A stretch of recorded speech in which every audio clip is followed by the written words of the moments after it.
Welcome to the DirecTV 500 on Fox. Sponsored by DirecTV. NASCAR. Driven by DirecTV. Today's race. There's Tony Raines getting his first start in the DLP Chevrolet. Welcome to the short track that thinks it's a super speedway. Mike Joy with Larry McReynolds and Darrell Waltrip at the smallest track on the circuit, but it's certainly an action track. And Larry, a lot has been written this week about Martinsville just being another 500 laps of Bristol, but with less banking. Yeah, but I think what happened in Bristol will stay at Bristol. Now, I agree with what DW said in the pre-race. I think this Kurt Busch, Kevin Harvick story, we've only scratched the surface. But it is a short track. It's almost 80 degrees. A lot of these drivers are already hot and aggravated. Trust me, we will have new groups that are mad at each other, maybe even after the race on pit road. The cheers were loud in driver introductions, but the boos were too. Yeah, well, you know how fans are. But let me tell you, don't underestimate the heat today. It's going to be 80 degrees. This track will get hot. It'll get slick. That's added brake heat, a lot of added heat in the car itself. Plus, it's a little bit harder tire than they've had here before. Cars are going to slip around a little bit. Aggravation, keyword of the day. This is the first really beautiful day for racing we've had this Nextel Cup season, and we're about to get it started. And now, race fans, for the most famous words in motorsports, the president of DirecTV Sales and Service, Mr. John Serrani. Gentlemen, start your engines!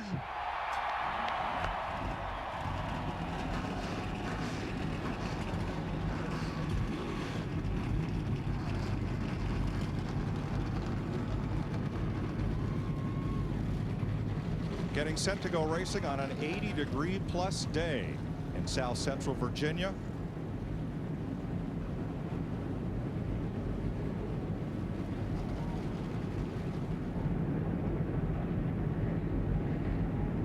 And before we go racing on this flat, short, packed in here, and space for more seats to be added on the backstretch. And a lot of people watching us by virtue of DirecTV. And we're getting ready to go racing. And I like to go racing. I can't wait to go racing. Well, let's go. Well, DW, it's a short track. I know it's hot. I know you're aggravated at me already. But you know what you better do? Reach up there and pull those belts tight one more time. Let's get this party started. Boogity, boogity, boogity. Let's go racing, boys.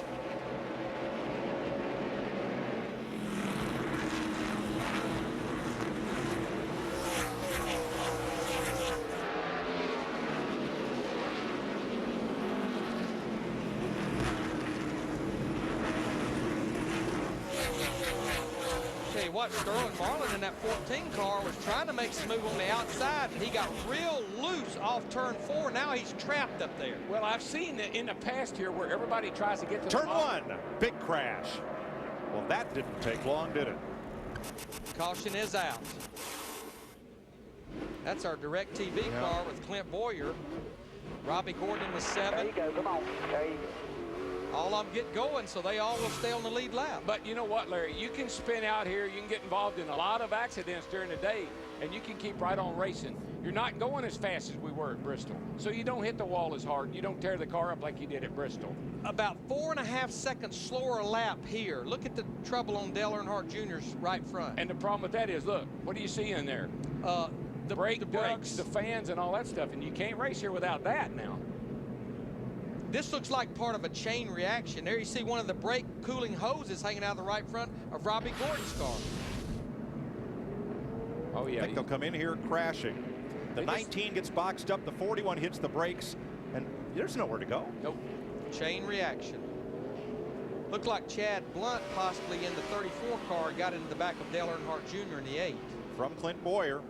Front of you, slow it down, slow it down. Whoa, whoa, stop right there. Don't go forward. Right in the back of Travis Quaffle. Pretty hard leg on that car. Hey, say what you got. Kyle Petty piling into the Schwann's car with its Victory Junction cam.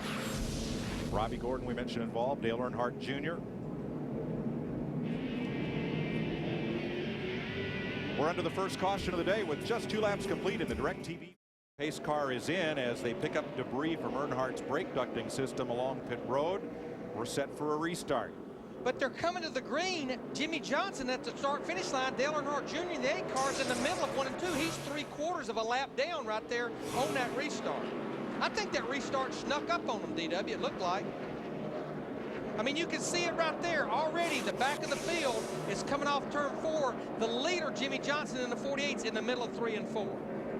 That's the box you get painted in here if you're at the back of the field or have a problem early. Darrell, all the more reason why you have to save your stuff, because here you don't have time to fix it and stay on the lead lap. No, and the start is the most critical part because the cars are so tightly packed that if you have an accident or anything happens in front of you, like get down here in turn 1, more likely the chain reaction, you're going to get into it. 2 cars went to the garage as a result of all that, Chad Chaffin and Robbie Gordon. And I made a mistake a while ago. It was Chad Chaffin, not Chad Blunt, that got into the back of Dale Earnhardt Jr. Jeff Gordon makes a move on Sterling Marlin, who again up there in the high groove. And here comes Elliott Sadler with Gordon in the 38. And I'll tell you what, Kurt Busch in that 2 car, Darrell, we watched him in practice yesterday. He looked awfully good, especially on the long run, the winner from Bristol. I think there's 3 race cars out there right now that are really good. The 2, the 48, and the 20. Those are the 3 best cars. The one that's getting a little impatient is the 26, Jamie McMurray. Just made a big dive into turn 3. And a spin is the 32, Quapple, who was involved in the first caution. And now he'll go a lap down. Another thing I'm seeing is exactly what I expected. A bunch of ill-handling race cars. The track is hotter, slicker. A lot of guys were fighting with the track yesterday afternoon and the final practice, and right now I see them all having a little bit of a handling problem. And remember, since their final practice, there's been a 250-lap truck race on this racetrack. I think you're just going to see Quapple go down there and lose it. Green flag. McMurray for the lead. You can just tell McMurray in the 26 car, he's trying hard to get those 5 points for leading the lap. Yeah, he's looked inside of Jimmy Johnson on every restart so far, but Jimmy seems to get it going, gets a couple of laps, and he kind of pulls away a little bit. Kyle Busch inside of Dave Blaney. Coming out of 4, makes the pass. It's going to take some laps to get it where your car can get some bite, can grip the racetrack in that second groove. Well, in practice, it takes 8 to 10 laps to get the heat in the tires, and you'll run your fastest lap on your 8th or 10th lap, unlike a lot of places we go where it's on the 1st or 2nd. Stewart looking on Newman. Ryan gave him room. Here comes Tony. And that's what happens. You start the pass coming off the corner. You complete the pass going in the corner. Newman trying to hold off Casey Kane. Quite. Now watch the 5 couple laps ago. Ducking in on Bobby Labonte, and Dave Blaney gave him room. But that was the look of an experienced driver in Bobby Labonte, the 43 car. Give and take early in the race. And there was a lot of giving by him right there. Ryan Newman's in trouble, Darrell. He can't get back to the inside. Well, we saw that with Sterling Marlin, and he's way back here, I don't know, in about 10th place. So it affected him the same way. There's no grip out there. Robbie Gordon out of the race with Genie. Yeah, so much respect for Robbie Gordon. What he's trying to do is a full-time owner, driver. Engine's supposed to be not a problem coming into 2006, but that's what we're seeing out here today. Yeah, you know, we've had some good runs this year so far with number 7 Chevrolet, and what a disappointment to be the first car out here at Martinsville. Had high hopes for the weekend. Been up in the top 20 every practice yesterday. Thought that we had a good shot at it, but you know, we just don't know really exactly what the problem is. Guys are taking a look at it, but I'm pretty sure we're done. His dedication, guys. You know, he may be done for the day, but this is just the beginning of this long season for him. Thanks, Genie. New leader, McMurray, and pressure from Stewart kicked Jimmy Johnson up to the high side, and now he's going to get freight train. Yeah, I was just getting ready to say that the 48 was holding everybody up, and about that time McMurray got under him over there off the 2.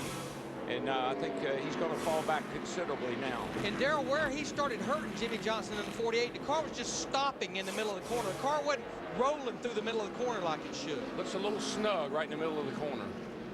McMurray has a 2nd place finish here and 3 other top 10s in his last 5 Martinsville starts. You know, McMurray had some interesting comments this week after 5 races of 2006. He said, I think we have finally figured out I just can't run the setup of my teammates. We've tried it and tried it. Looks like to me they're on track with something here. forces the issue just a little bit there. Well, he's been better getting down in the corner. He's kept looking to the inside, looking to the inside. I think Johnson must have given him a little bit of room that time. Tony Stewart in that 20, he was going to fill that hole before Jimmy Johnson had a chance to get down. Matt Yoakum's in the leader's pit. With the early cautions, Mike, now Jimmy McMurray was telling Jimmy Fittig he felt like the car was loose in and too tied up, and he wanted to wait for the pressures to build up. And they don't build up to his liking, talking about a right rear air pressure change. But right now, the car running very well out front. In his mirror, the guy who's led 530 of the last 1,000 laps here at Martinsville. And that's Big Orange Tony Stewart, who's starting to get closer and closer to that bumper, the 26. Well, the NASCAR has got a minimum right front tire pressure here. It's 23 pounds, 22 pounds in the right rear, and 10 pounds is in the left side tires. Those are low pressures, but you can get down to, I don't know, 18 or 19 pounds if they would let you. But what we need to explain, Daryl, is if the car performs better as Tony Stewart in the 20 almost gets by Jamie McMurray in the 26, he's going to take the lead down the backstretch. So Stewart looks like he's going to lead this lap. But if the car runs better once the pressure's built up, why did they not just start him up there? You heard Jeff Hammond talk about brake heat. All this heat makes the air pressure grow, and if it just keeps growing, the car gets like a basketball with the air pressure. So you have to start it down low, but not to the point it hurts the car early in a run. So it's low gear here. You have a tendency to spin the rear tires, so you're always trying to get those rear tires as low as you can, knowing they're going to build up. If they build up so much, you lose traction. Now that we're 49 laps into this race, he's starting to catch the back of the field, so he's having to start working lap traffic now. And that's when it starts bottlenecking up behind him. Second, third, fourth, and fifth start catching the lead. Mike Garvey slows and is headed for pit road. Chad Chaffin has returned to the race after spending time in the garage as we cycle through 50 of 500 laps.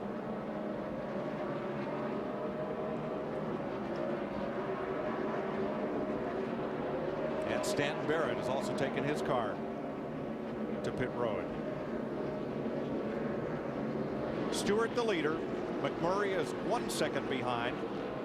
Jimmy Johnson, Casey Kane, Jeff Gordon, Elliott Sadler, Kyle Busch, Ryan Newman, and the 2-car, last week's winner, Kurt Busch. Now he's dropped back a few spots in the last 10 laps. We listened in to team communication. How come the rear gear keeps popping? Like those springs are too loose or tight.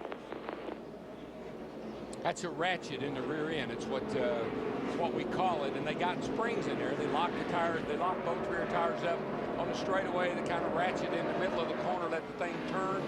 I've had them do that. They'll pop, crack, raise a little bit of cane. Usually not a problem. Speaking of Kane, here's one. Casey taking it to Jimmy Johnson for third place. On the outside, too. He got on the outside of him down in turn 4, and he's just going to take it away down here in turn 1 and 2. That 9-car is starting to really be impressive. Weekend, I don't mean starting to be. That 9-car is impressive week in and week out. See the specifics so far as we're on lap 82, and Tony Stewart, Jeff Hammond has dominated this race, leading laps. In fact, the last 2 Martinsville races, he's led 530 out of 1,000 possible. That's what hasn't won. He hasn't won, and that's the key thing right now. He may be running too hard too soon, and for a lot of these guys, they may be kind of pacing themselves. Like Jimmy Johnson, he started on the pole. He's keeping this guy in sight, trying to save his brakes, save his car a little bit to try to go through there. But one of the guys that got involved in the wreck early on, Dale Earnhardt Jr., he's back at 22nd, but he's making his way up through there. He's putting pressure right now on Kevin Harvick in the 29, and he's looking pretty racy, Jeannie. Yes, he is, Mr. Myers. He survived the rhinoplasty, and he says that the car is actually great. He was originally looking for forward bite, but he's real happy with the car right now. And as you brought up Mr. Harvick, now it's his problem. He's looking for forward bite. Everybody's looking for bite, Chris. Hi, Jeannie. Meanwhile, 4 wins in the state of Virginia, the most for any of Tony Stewart's victories. This has been a Visa race break. No matter what it takes, life takes Visa. Mike? Thanks, Chris. 85 laps complete. Tony Stewart has been out front for 52 of them. Casey Kane sits half a second back. Jimmy Johnson, Jamie McMurray. See, the thing on Junior's car, Larry knows this, Jeff does, that right front being torn off right there, that's helping him. It's cooling that right front tire down. That tire rev on the left front, however, is not helping. Yeah, that's minor, but all that air blowing on that tire right there, keeping the brake cool, keeping the tire cool, and that's the one you worry about. And I think that's the biggest thing, is keeping that tire cool, because that's the tire that builds so much air pressure, because that's where all the heat happens to be. But I'm going to tell you what, back to Tony Stewart, the 20-hour leader, he is picking up and laying them down, putting some good race cars a lap down. He just put Mark Martin in the 6 car a lap down, and a few laps before that put Mark Martin's teammate, and Carl Edwards, in the 99 car a lap down. But that guy right behind him in that big Dodge Ram on the hood is keeping pace with him. He ain't letting him get out of sight. Casey Kane keeping him at bay.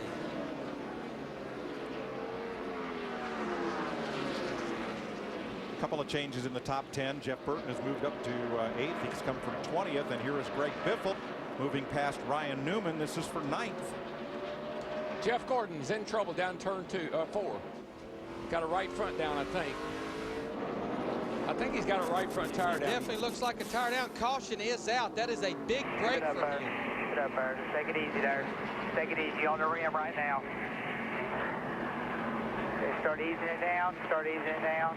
Got the 01 coming inside right there. Come on down.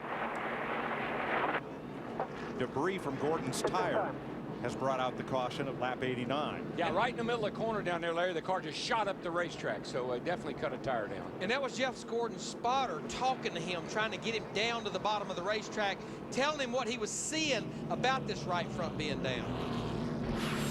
You see him right here, coming down through the middle of the corner back here in the screen. You see him take off.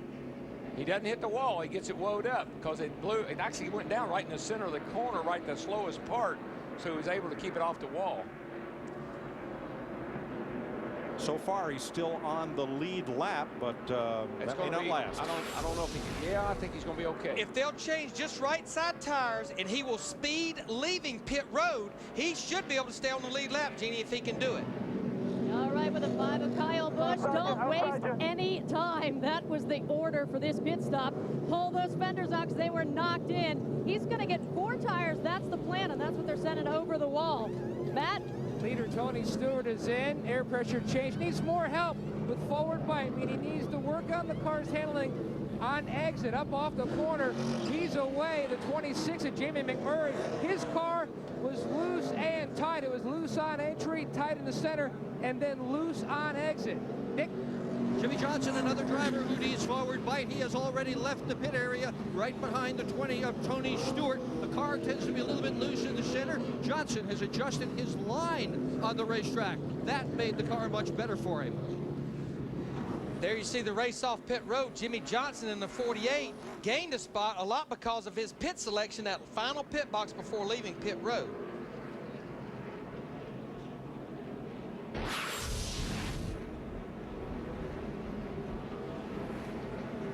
Stewart out first, Johnson and Kane. Very alert work by Tony Stewart's spotter as Jeff Gordon came shooting out of his pit with fresh tires. We've just restarted at the half-mile Martinsville Speedway. Tony Stewart out front after pit stops. Caution flag was for tire debris from Jeff Gordon. Gordon pitted too soon, had a couple of other pit road violations. A concurrent rather than consecutive sentence put him to the tail end of the longest line. Boy, DW, they were stacking up over there in turn 2, were they not? Some pretty aggressive driving getting off into turn 1 that time. And there's the log jam right there. Mark Martin trying to get back on the lead lap, as is Casey Mears. Well, we got a battle for about 11 cars trying to become the first car a lap down to get that free pass like Jeff Green did on the last caution. Jeff Burton's had a good car these first 100 laps. He's in 8th place.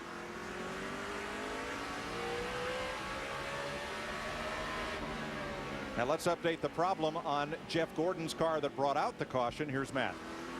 Gordon runs back in 24th, Mike. Now he made one of his stops on pit road, so Steve Letarte could have his over-the-wall guys jack the car up and look underneath it just to make sure. There's so many hoses in the front of the car for the bead blowers and other brake blowers. just to make sure that none of the hoses, maybe one of the hoses came undone and cut that tire. Under further review by Goodyear's engineers, they felt that he melted a bead on the tire. That's why he had that flat tire. And here at Martinsville, they don't run the inner liners, the tire in and tire, and that really could have caused even bigger problem for Gordon. And luckily right now he runs back in 24th, up to 23rd, trying to bounce back from this issue. And remember, Jeff Hammond talked about that in his safety report, melting the bead of the tire. I mean, that's something you can do here easily with as much heat as generated. And when a driver like Jeff Gordon, who is really, really easy on his car, really, really easy on his brakes, has a problem like that, that kind of bothers me. Might be an indication of other guys that are going to have problems, because Jeff is easy on his stuff. He's battling Kevin Harvick, 22nd. And what I meant by he should speed off pit road, he had already had a penalty by pitting too soon, tailing the longest line. Speeding, leaving your pits on the caution, tailing the longest line. Reed Sorensen to the inside. This is for position. You're riding with Harvick.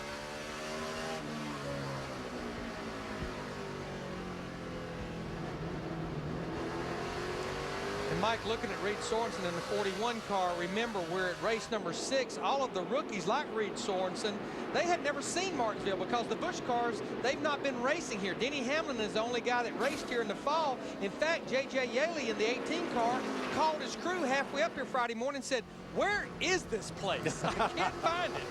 Well, this year, the Busch Series will race at Martinsville. Yeah, they will, won't they? Yeah, we will in July the 22nd under the lights.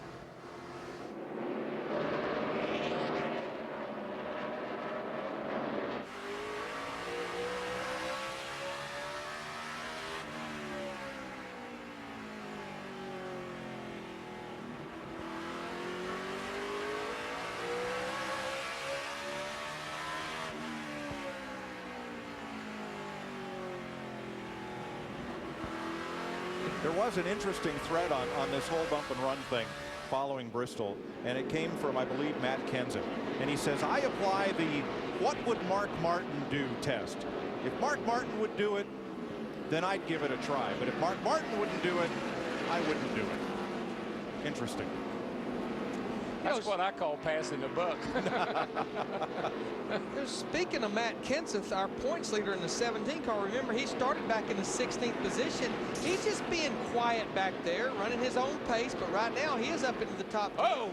And around goes Biffle.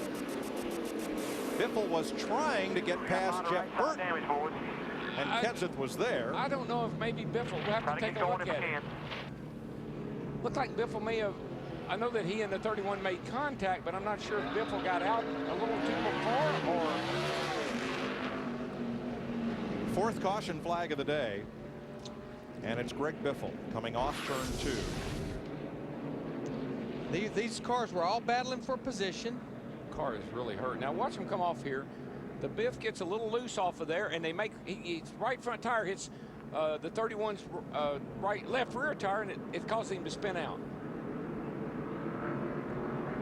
So he gets loose right there. He's underneath him, and then they just made contact off that corner. Had that happen to me before. Kind of knocks the steering wheel right out of your hand. Welcome back to the DirecTV 500 on Fox. 114 laps complete. We're going to send you to the volume control of that big surround sound system you have, because we're getting ready for the restart. We're getting ready to crank it up.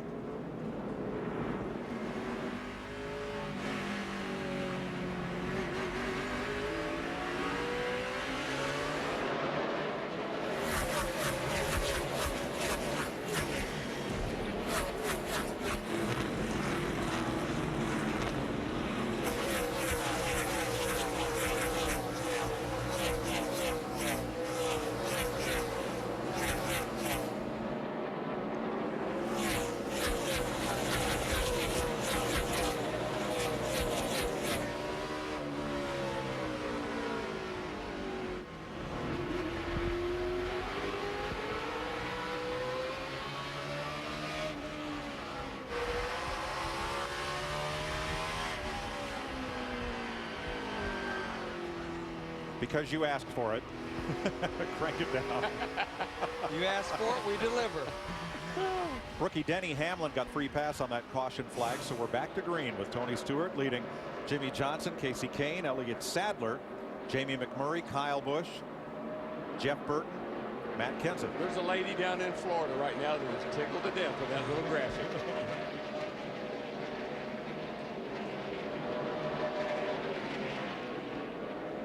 Greg Biffle got a lot of damage and is off track right now, 8 laps down. Dick Berggren.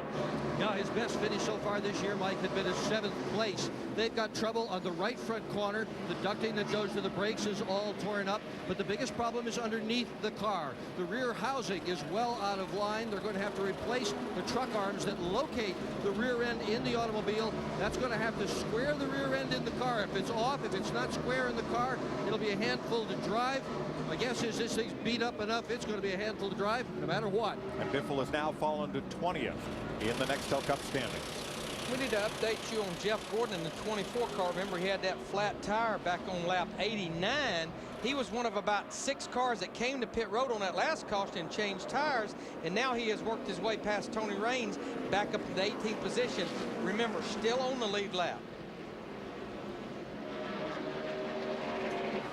Tough day for Carl Edwards. He may need some help from Kiefer Sutherland in the cast of 24. Watch the 99 here. He's out of bounds. That white part is the best part to stay on. You get above that, you're in trouble. Get all that build up on your tires.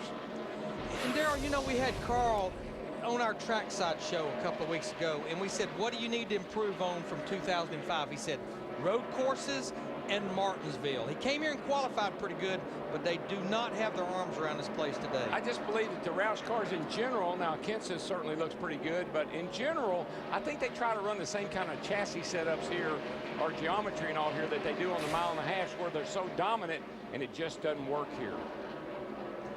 Need to mention Mike Garvey in the 51 car, back out on the racetrack, 73 laps down.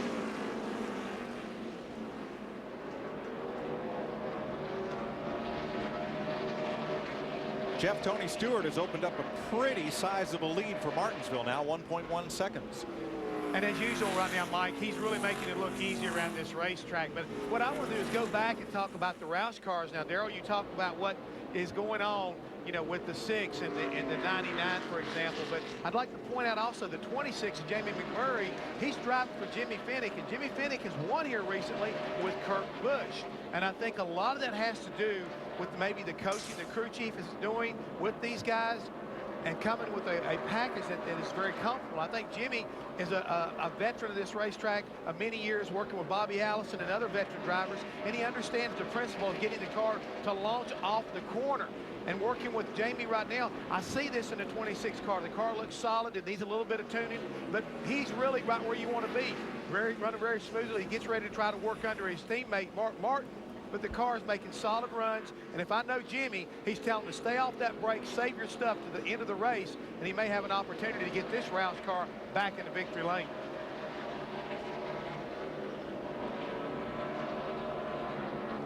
McMurray completes the pass as Martin gives him the low groove entry into turn 3. Just up ahead of them, Elliott Sadler. Yeah, I've been watching this 38 car, qualified in the 7th position. Tommy Ball and the crew chief, they built a brand new race car like Dale Jarrett, their teammate for this racetrack. They went to Caraway Speedway and tested it. You could not test here at Martinsville. Been pretty solid the entire weekend, sitting here now in the 5th position in the top 5. And Larry, the car looks good. I mean, it's not getting the back end hopping out. It doesn't look like it's real tight in the middle of the corner. It just looks like he's driving right now. He's kind of pacing himself, almost looks like to me. And Martinsville has not been good to Elliott Sadler. 14 starts, only 2 top 10s here. So this is a good run for him in this race team. And that's what you do when you're in the comfort zone like Elliott's in right now, not being pressured from behind. He's got a little room in front of him. You just ride. You got to put down some laps here. You can't race all the time. Your brakes won't take it. Interesting group of lead lap cars here. Kurt Busch in the 2, his teammate Ryan Newman in the 12, and Ken Schrader in 11th place in the 21. Here's Matt. Mike, whoever said that NASCAR racing is behind as far as technology goes need to reevaluate their observation of this sport, because 3 weeks ago, The 1999 Time Magazine Man of the Year and founder of Amazon.com, Jeff Bezos, and 9 rocket scientists paid a visit to Penske Racing.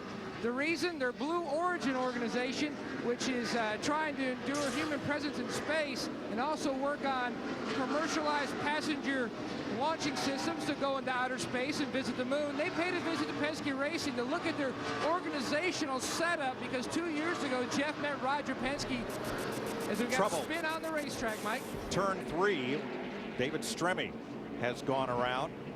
Stremme was a lap down, battling to try to get back. And the Lone Star Dodge spins around and gets going once again. Damage to the left rear corner. So that wasn't quite a rocket launch, Matt, but pretty damaging there for Stremme. Let's see what happened. Stremme in the 40 is a lap down right here, racing with Ryan Newman in the 12, Kenny Schrader in the 21. Whoops. Looked like Kenny was going down when Stremme was coming up. Typical Martinsville. Left front, right rear. Not good. That was just one of those deals, almost like it was almost like if Stremme was saying, I'm going to go up to the outside, you go to the inside. Definitely Kenny Schrader was going down, there's no question. Yeah, let's watch him go up through the gears here. Will they restart what in second gear here? Second gear, yeah. So second, third, fourth. And you're not in any of those gears. Second and third, not very long with that low gear in the back. You just launch pretty good, and you try to get in high gear as quick as possible. 27 cars on the lead lap. The first 2 are Chevys, Stewart and Johnson, and then a lap car, and then Casey Kane's Dodge. There you see Jeff Gordon in that 24 car. He's about to crack back in the top 10. This is a battle for 10th with Kenny Schrader in the 21 car. Remember, a little bit fresher tires, about 20 lap fresher than most of these guys he's racing right now. And don't forget, too, last year here he got 3 laps down and come back to win the race. So at the end of the longest line, still on lead laps, no big deal for him. Gordon brought out the 3rd caution of the day at lap 89 when he cut down a right front tire. And the reason he has fresher tires, though, is because since he was at the back of the pack on the next caution, he went ahead and came to pit road, got 4 fresh tires again.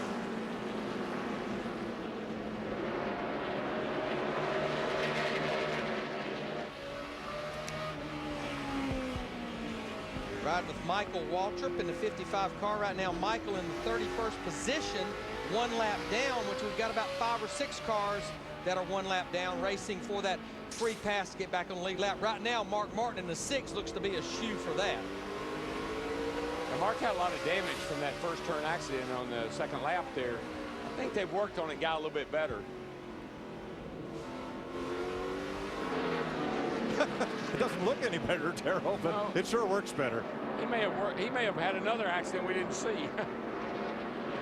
And right now, Mark Martin is smart enough. He don't want to go up there and try to get back on the lead lap by passing the leader. He's exactly where he wants to be, in touch with the leader, and he's the first car 1 lap down.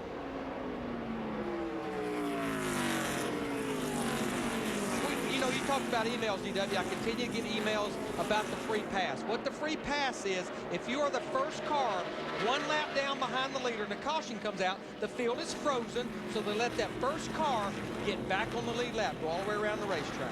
3 wide, turn 2, and Bobby Labonte wisely backs out of the throttle as he and Kenny Schrader and Reed Sorensen were 3 abreast going into the corner.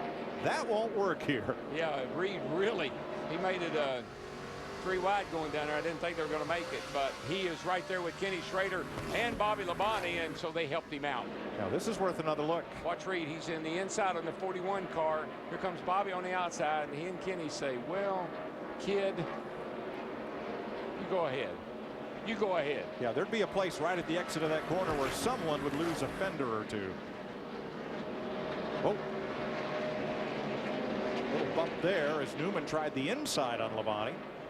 And Bobby Labonte in the 43, Ryan Newman in the 12, as well as Sterling Marlin in the 14. This is the first of the group of cars that made pit stops on that last caution to get 4 fresh tires. So their tires are about 45 laps fresher than like Reed Sorensen in the 41. And Darrell, as hot and slick as this racetrack is, fresh tires versus 45-lap tires, I know track position is important, but boy, I believe eventually those fresh tires will prevail. Keyword eventually. Not a lot of difference on it for a while, but over the long haul, it'll pay off. We saw it in the truck race yesterday. David Starr won the truck race yesterday, and he must have run 150 laps on the same set of tires. Bobby Labonte and Ryan Newman continue their battles side by side for 16th in the DirecTV 5. Earnhardt Jr. is moving up.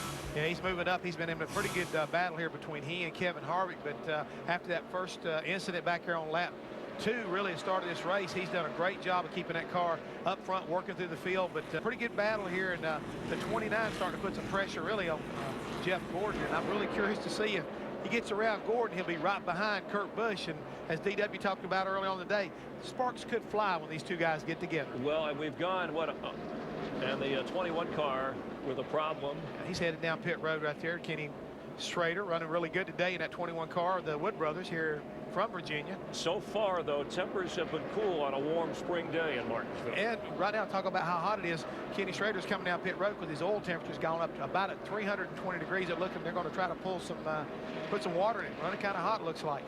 This has been a Visa race break, and no matter what it takes, life takes Visa. And Mike, did I mention this was the DirecTV 500? I think you did. You probably should point out DirecTV and Fox Sports are owned by the same parent company and have the same chairman. So happy to have David Hill with us here today. And hello to all of you watching on DirecTV, which includes the crews and the motor coaches and even NASCAR next door. Guarantee everybody takes advantage of it. Schrader had been smoking out the right exhaust pipe for some time, and he's now taken the Little Debbie's forward behind the wall. The number 21. Four car's got something dragging. I don't know if he's cut down a tire or turn one. Something's wrong here. I think left it's front. a left side tire. Scott Wimmer looks like he will make it to pit road. Definitely looks like a left front down. Yeah. Maybe completely all but gone off the wheel. We do not, since it's a short track, we do not run that safety inner liner that you've heard Jeff Hammond talk a lot about at the Ford cutaway car. It's basically the tire mounted on the rim. Yeah, there's so much heat in the tires here that the inner liner would just add to that. So I think that's one of the reasons we don't run them. Wimmer will get back out after a change of tires. Tony Stewart now almost 2 seconds up on Jimmy Johnson, Matt. Mike, it doesn't really seem to matter what profession. Everyone can always use a little help trying to achieve their goals. Now, Timmy Latiga, crew member on the 48 of Jimmy Johnson, met a young man named Daniel Hemrick 8 years ago. He met him, watched his career Turn going up 4, to the Matt, go-kart. excuse me. Mark Martin has been spun around, and that puts us under caution for the 6th time today. Now that's going to be interesting right there, because those two were battling to be the first car a lap down to who can get the free pass. So I'm anxious to see what the results are going to be. I got a feeling we may not have a free pass. Go ahead, 32. Go ahead, go.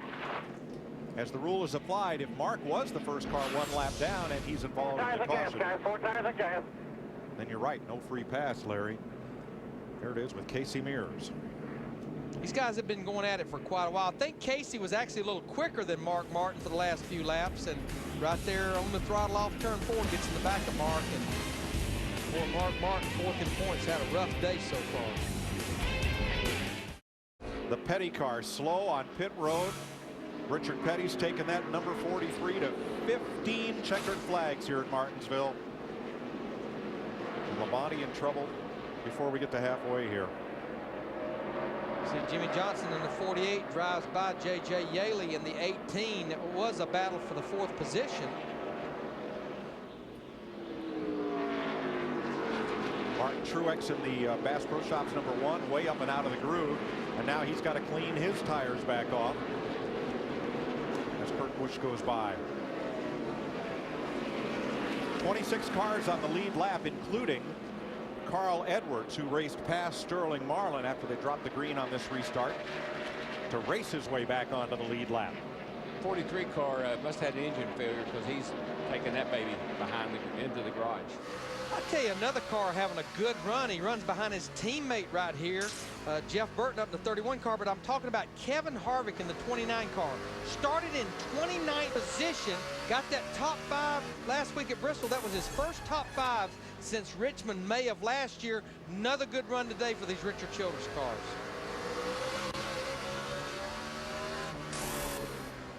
Genie is in Harvick's pit as we watch Bobby Labonte climb out for the second week in a row. Disappointing, but not for Kevin Harvick, who's just keeping his nose down and just keeps driving. They just keep telling him steady progress, steady progress. This last stop, no changes right now. That's pretty much what Kevin asked for. He said the car is good. They just got 4 tires and fuel. He's happy, making steady progress. Well, let's keep an eye on this because NASCAR's war of words the last couple of weeks have involved these 2 cars, Kevin Harvick in the 2 and Kurt Busch in the 2, Kevin Harvick in the 29. But it's been a one-sided war of words. Kurt Busch, I know they kept talking about it in the media center after the race last week, and he just kept saying, thank y'all for congratulating me for winning. Dick Berggren. Well, last year, Bobby Labonte was leading this race with another team with less than 100 laps to go, and it was engine failure. They've just pushed his car down pit road into the garage. What happened to it, Bobby? The transmission broke. It's not quite strong enough for here in Martinsville, I don't think. Okay, they're going to try to fix it for sure. What a disappointment. And the 20 team out front leading again. Now, when that fierce battle, Mike Joy, was going on for the lead, Tony Stewart's radio completely silent. And then after he retook the lead, started motoring away, he says you might want to check the right front fender. There may be some cosmetic damage. The car still drives fine. Steering wheel still straight, but you might want to take a look at that right front fender when we stop next time. You may need to make a little tug and pull it back out. Looks like it's got a little kink in it, well up above the center line of the tire. Yeah, I don't think he has any issue whatsoever there. You know, something else that was going on while we had all that side-by-side racing, Carl Edwards in the 99 has had a rough day. He got by the leaders and almost has a straightaway lead over Tony Stewart in the 20, but what that does, that puts Carl Edwards on the tail end of the lead lap. Carl Edwards in the 99, as well as Casey Mears in the 42, would love to see a caution right now. Both of them would be well back on the lead lap.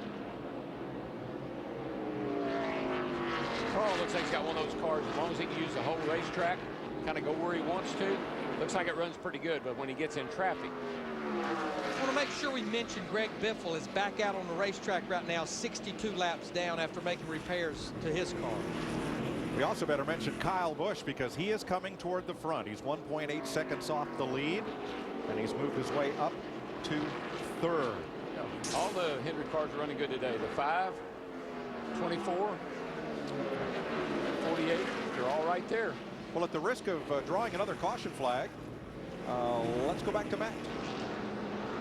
Now, Mike, to put a period on the Timmy Latiga story, he's one of those crew members that helped Jimmy Johnson get off pit road to retake that lead. Now, he was so impressed not only with the go-kart driving of young Daniel Hemrick, but also just the young man himself.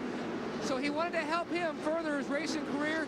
Timmy actually sold his 1999 Mustang GT Anniversary Edition to raise the money to help this young man buy a Legends car. He's running the Bandolero Series, Larry Mack, out at the Lowe's Motor Speed with a summer shootout like your son Brandon did. Now he has a new Legends car. Timmy will run it a couple times, but he just felt like, you've seen it so many times, a young driver with so much talent just needed a little bit of a boost. So Timmy Latiga went to his wall to help this young man out. He's a fine little driver. We'll have to keep our eyes to see if maybe someday he'll be racing here at Martinsville.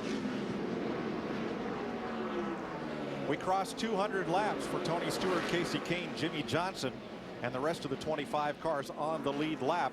But Kyle Petty is not one of them.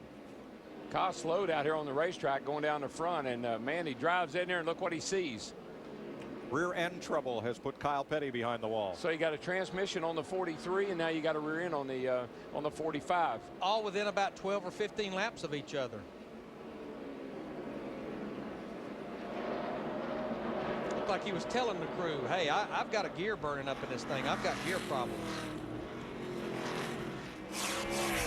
Tony Stewart in front of Casey Kane by 0.8 of a second. 202 laps complete in the DirecTV 5. Stewart, who led first at lap 34, lost the lead momentarily, has recaptured and led most of the laps and has moved from 22nd up to 9th in the points in the last 3 races, leading here on lap 211. Casey Kane running right behind him right now would be your points leader ahead of Jimmy Johnson. But how about the 41 car? Hey, the 41 car, we got a pretty impressive rookie battle getting ready to develop here between the 18 of J.J. Yaley and the 41 of Reed Sorensen. And Reed has actually just passed J.J. for that position. And I've been watching this young man. Again, another one of those rookies that never seen Martinsville. And early on this week, I mean, he was kind of walking around, kind of trying to figure out how to get around this racetrack. But he looks really smooth, letting the car roll through the middle of the corner, accelerating up off. But he's really putting down some pretty impressive lap times and making them, doing a good job. Jeff Gordon has worked his way back up to 9th. And Dale Earnhardt Jr., who was 42nd at one time, is currently running 8th. Yeah, right now he's really looking good. Also with its damage on the right front, but it's really not slowing him down very much at all. So Reed Sorensen, your highest rookie at 11th, followed by J.J. Yaley at 12th. And earlier in this race, some of the rookies have had some problems on this short track. Oh, a lot of them had problems early on. I mean, we take a look at David Strim. He got caught up in an early accident, 07 of Clint Boyer. He also had trouble along with Martin Truex Jr. So it's been tough on some, and other ones are making it look easy. Let's rejoin Darrell, Larry, and Mike. I like the race that if you look at the rookie points here. Together right there. Good job. As you ride with Clint Boyer. Tell you what, Chris Myers just mentioned Dale Earnhardt Jr. and the 8 car was involved in that lap 2 crash. He just drives by Jeff Burton in the 31, takes over the 6th position. So again, I just got to believe part of it's keeping that right front tire cool. Certainly not hurt anything on these long runs. Everything that's happened to that car has happened to it. It's helped it.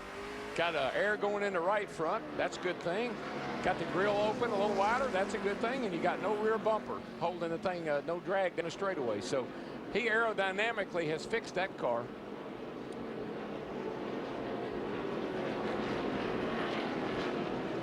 Right behind Junior, the 7th place battle is a good one where Jeff Burton is trying to hold off last week's winner, Kurt Busch.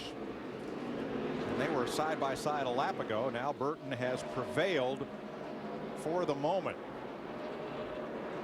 You see that big black strip of rubber down in the concrete of the corners, Darrell? Yeah, well, what you're noticing is some guys try to run below that. Some guys try to run above it. Some guys straddle it, and the 42 looked like he was off the pace there off turn 2. But that's what happens here. The longer you run, that rubber buildup. Yeah, he's in the trouble there. He made it to pit road. Clear. He made it to pit road. Gear broke. Gear broke. It's another gear broken. We remember Kyle Petty in the 45 car, gear problems just about 20-25 laps ago. Well, just remember, you got 800 plus horsepower, and you are digging it up out of the corner here with a pretty low gear, and the gear sometimes just won't take it. Now, both the cars with rear end trouble are Dodges, but don't all these cars run the 9-inch Ford rear end? Yeah, rule out, unless it's body or engine problems, rule out manufacturer, because every car runs the same type of, basically the same type of transmission and gear.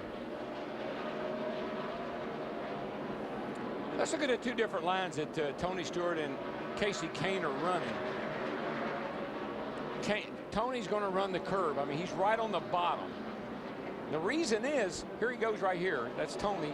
The reason is he wants to run the bottom is he wants to stay under all that black stuff, that rubber buildup. The 9 car, on the other hand, he wants to go above it. And Darrell, I think he's going above it more down in turn 3 and 4 than 1 and 2. Yeah, he's getting a great bite off of turn 4 because of where he's running. He's running a much higher line. Right now he's trying to get underneath of, I think that's Michael in front of him. You see Jimmy Johnson sticking his nose there. Here comes Jimmy on the outside. And Jimmy's moved up as well, trying to get above that rubber buildup. You see there how high he is. That black streak is just buildup of rubber, and it makes the car very hard to handle. Casey Kane let Jimmy go and is losing touch with him. Kane's car has slowed a bit, Darrell, suddenly. But just remember, I saw Jimmy Johnson's car had good bite in that second groove right there. We're 225 laps into this race. Remember when we started the race, you couldn't go anywhere up there in that second groove. And now it's sure pretty much, once somebody does it, Casey Kane started it, spotters start telling their drivers, Kane's making time on the leader running high, try running high, and the next, Oh, Burton and Busch. Man. Caution's out. That was a battle for position. A little bad blood there. Yeah, that's not going to be good. Caution is out right now. That looked like it could have been avoided to me. 7th yellow flag of the day. And we had shown you earlier that those two cars were battling for 7th or 8th place. Jeff Burton, who had a good car today, and Kurt Busch, last week's winner. Carl Edwards will get the free pass. Now Burton is still on the lead lap. He got going before the Tony Stewart, the leader, came around there, so he's still on the lead lap. Guys, picture over. Most of that damage is to the rear of the car. They may be able to fix that. Let's see if we can tell what happened here. She's going off into turn 3 right here. I think it's actually, is it 3 or 1? Turn 3? Burton on the 31 on the outside. The two car just moved up the racetrack. Tried to drive in underneath them hard enough to get the position, and he just got into him. And pit road is a very busy place. Jeannie Zalasko. Yes, it is for one young Kyle Busch in the 5 car. The car a little bit free everywhere, so they're going to make some air pressure adjustments. And 4 tires and fuel. Matt? And Tony Stewart already in. Crew going to work on the left side. The car very strong on that last run. And real quick, Busch said the pedal went all the way to the floor, Dick. Kasey Kahne was just told before this caution flag, literally moments before, that he should move his line up. Kahne, concerned about overusing his brakes on the car, said he can't get into the corners as well as he might like to. We restarted 3 laps ago. Jimmy Johnson leading Kasey Kahne and Tony Stewart. Last time by in turn 4, Stewart jumped underneath Kahne, just like Kyle Busch is trying to do now. And that's dropped Kahne to 3rd, right in front of the younger of the Busch brothers. Now Kevin Harvick's up for 5th. These cars are pretty evil right now. They only got about 7 or 8 pounds of air in that left side tire. So it takes 4, 5, 6 laps for the pressure to build up where the thing is, where you can drive it. Just got to hang on till the end.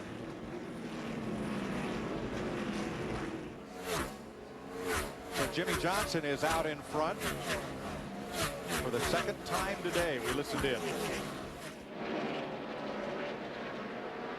You ready? Take a kick, take a kick. One outside, go, go, go, go, go, go. Yes. Good job, guys. Boys, you are right on today. That's great work. Now that was getting out of the pits. And that was Earl Barbin, the spotter, being a spotter and being a cheerleader as well. Oh, yeah. Kasey Kahne's going to try it again, this time on the low side. Kyle Busch, Kasey Kahne. Kahne's got that outside. I mean, he keeps inching up. I don't know how much higher he can go, but he gets a pretty darn good bite off the corner out there. He got up a little too high that time, so he'll lose that 3rd position to Kyle Busch in the 5. I think that's a later on move. Later on in the race. Tell you what, right behind this group right here, you see Dave Blaney in the 22 car, 1 lap down. We're riding with Kevin Harvick in the 29 in the 5th position, but right behind him, and remember, back on lap 89, had a flat tire on the green, got the caution. Jeff Gordon in the 24, restarted all the way at the back of the pack. Here he is, back up to the 6th position, and we're not even halfway yet. 11 laps shy of halfway. Now Kevin Harvick now up for 5th place, just ahead of Gordon. Here's Jeannie. Watching Kevin Harvick today, it's like a shark, circling, methodical. Actually, he's been relatively quiet on the radio coming into this last stop. The largest discussion really of the day. His crew chief, Todd Berrier, said, "What can we do to help you?" Kevin replied, "Nothing. Leave it alone." Dick? Well, Kasey Kahne came on the radio shortly after the green flag fell and asked his crew if they did what he had wanted them to do with his tires. He doesn't like the air pressure in it, doesn't like the way the car is behaving.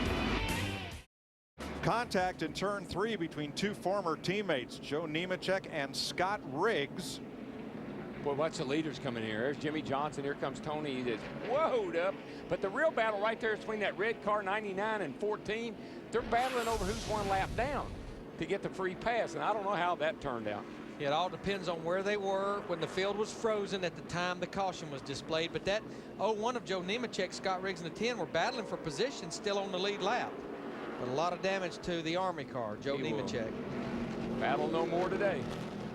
And NASCAR, according to the scoring loops around the racetrack, are saying that Sterling Marlin will get the free pass. There's Riggs, little brake lockup coming into the corner. gets in a Nemechek and can't control his own car, he goes around as well. Much like what we saw with the 20, with the 2 and the 31. Got down under him, got too much brake, got loose, got into him.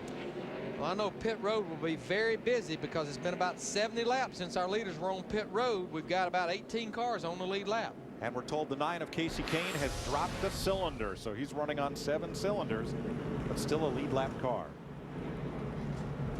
Jeannie? Junior coming on the radio just prior to the stop saying, I'm not quite sure what to do because the car is tight on the first part of the run, but doing better. So don't look for any major adjustments here, but we are calling for 4 tires and fuel.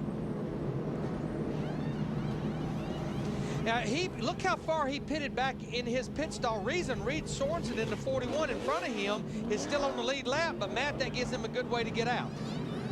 Larry Mack, Tony Stewart was analyzing his car, comparing it to the 48 of Jimmy Johnson. Stewart says that his car, as the 5 pulls alongside, says his car not quite as good through the center of the corner as the 48. They went back on the adjustments. Dick? Jimmy Johnson has just had pit stop that could have been a lot better. Rear tire changer. Tim Latiga fell coming around the car, and that is going to cost him a couple of positions. They did wind some weight, some static weight into the right rear spring. That to try to make the car turn a little bit better. It's pushing a little bit in the corners. See right there, lost 2 positions. Tony Stewart in the 20, they win the battle off by gaining 1 position. This is your pit road time, including the pit stop. Kyle Busch in the 5, as well as Matt Kenseth in the 17 crew having a faster time. Tire changer falls down, you still come out 3rd. That's not too shabby. Too bad. There's the race off pit road. You see Tony Stewart just barely inching out Kyle Busch in the 5. I thought Johnson the 5 was actually ahead of Tony over there because Tony passed him in the curve. Come around the back and whoops. Probably stepped in gas back there that had been spilled possibly. Working the 8th caution flag of the day in Martinsville. Back under green, and we're racing side by side for 5th place. Kevin Harvick, Jeff Gordon going at it. And what happened, Kevin Harvick, we're riding with him. He got boxed in behind Dale Earnhardt Jr. in the 8, opened the door for Jeff Gordon in the 24 on the bottom about a lap and a half ago.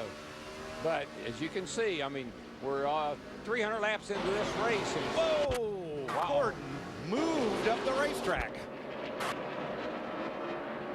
Like I said, we're 300 laps into the race. Tension, the pace is picking up. And all of these cars he's in the middle of right there, Scott Riggs in the 10, Dave Blaney in the 22, they are 1 or more laps down. Plus, Darrell, every restart's a chance to get a fresh handful of steering wheel. You know, fresh tires. Let's see what happens here. He goes in. Ooh, the old crossover move. Little slight contact, not anything serious. But it almost looked like the 24 car went up the racetrack ever so slightly. Like we've seen a lot today. Well, if you drive in real hard, you got nobody. If you got room to go up, you will. But if you don't, you get into the guy beside you. He kind of did a little bit of both. Tell you what, Denny Hamlin in this 11 car, he was involved in that wreck back on lap 2. He got the free pass back on lap 110. He's sitting here in the top 10 in the 9th position. Denny Hamlin, who has 1 start here back in the fall. And ran a great race, and he's on it again today, and he loves this racetrack. He's run here quite a bit in the late model stock cars. And old car's pretty clean. Yeah, not bad. Oh, his teammate just got into Reed Sorensen. Jamie McMurray hit him. Brian Vickers hit Jamie, and everybody got straightened out. And Kurt Busch went by them all.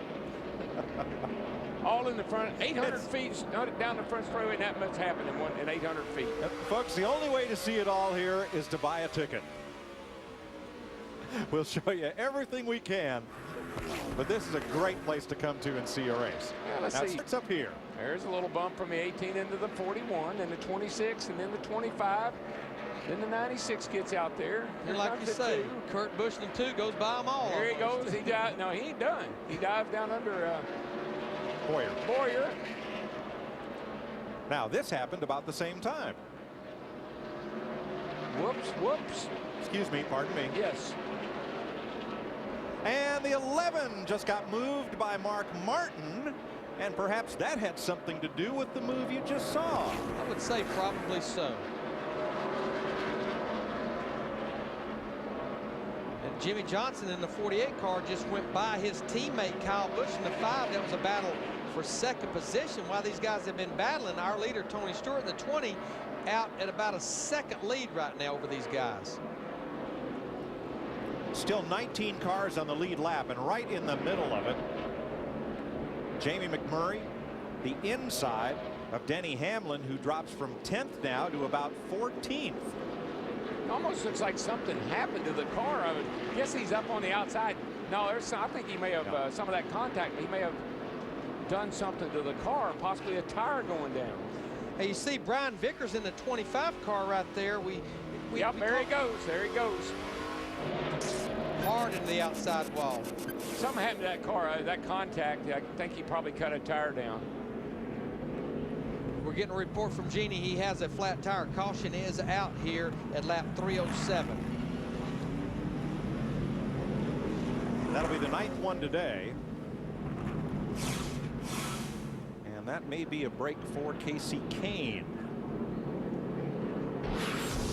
Kane is the free pass car. You see that right rear is soft right there. He goes down in the corner. Just comes around with him.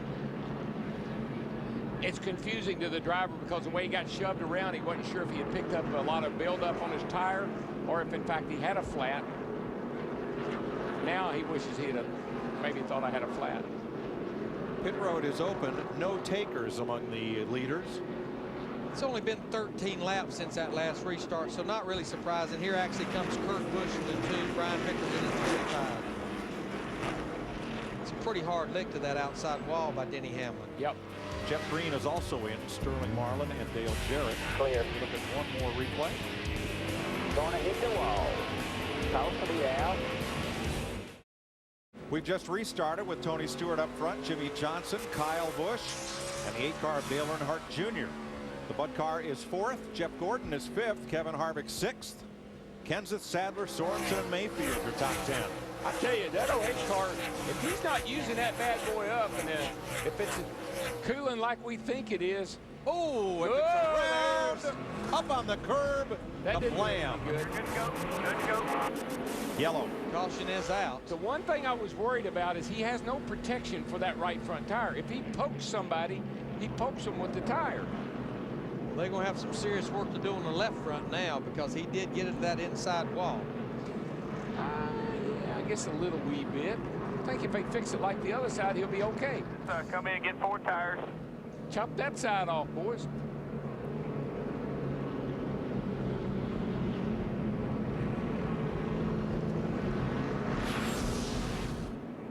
Remember, Ryan Newman in the 12 car, a lap down, fighting Carl Edwards. Just comes down on Junior. Yeah. There's nowhere else for him to go. Left him no room whatsoever. Just kind of cut him off.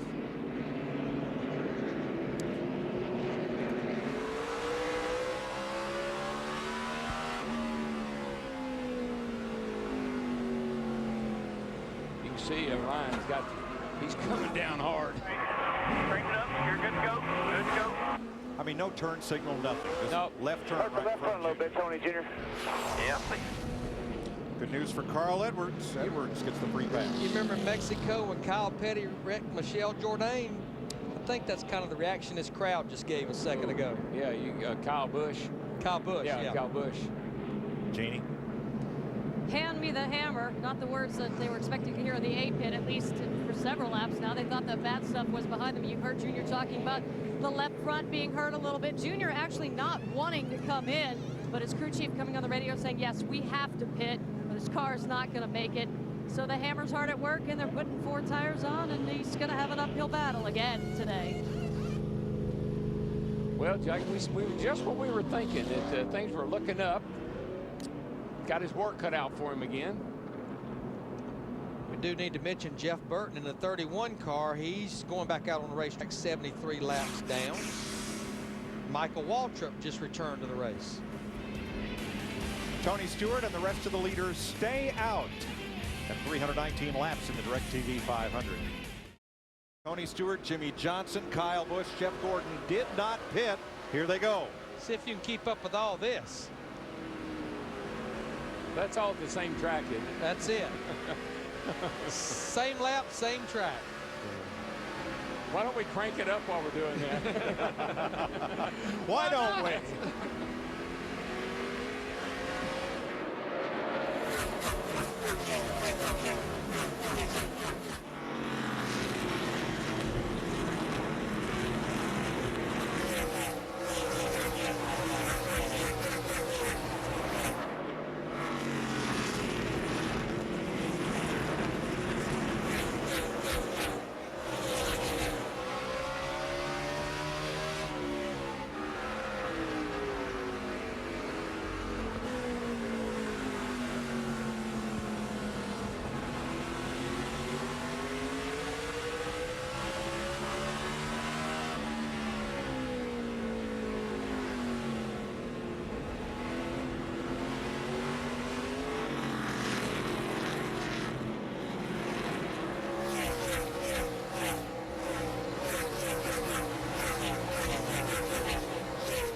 327 laps complete this time by.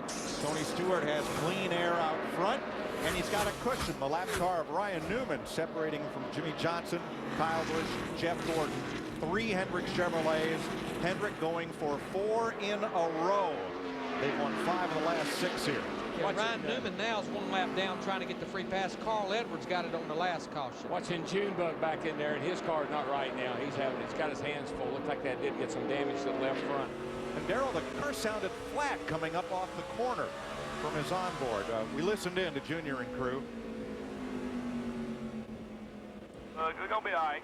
Just give yourself a little room here and make sure you hit your brakes and don't rub.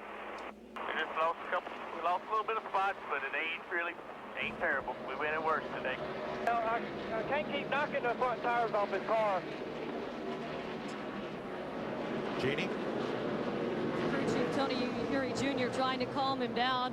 He also asked him, look, you'll be all right. You know, the steering wheel's still straight, right? Junior replied, no. Why do you think I'm so upset? And that's why we're seeing him out there with a handful right now. Now, DW, I'm confused. Junior's telling his crew chief, I can't keep knocking the front tires off this car. Okay. Well, you got to share the misery. That's all I can tell you. They're going to blame the spotter before long. Been there, done that. If y'all don't do something. He's definitely in trouble now, though. The car looks like it's not near as good as it was. I agree with you, Darrell. I think he was looking for some help from his spotter to keep him in a position where he wouldn't be getting into the back of people like that. But hard to do on a half mile like this.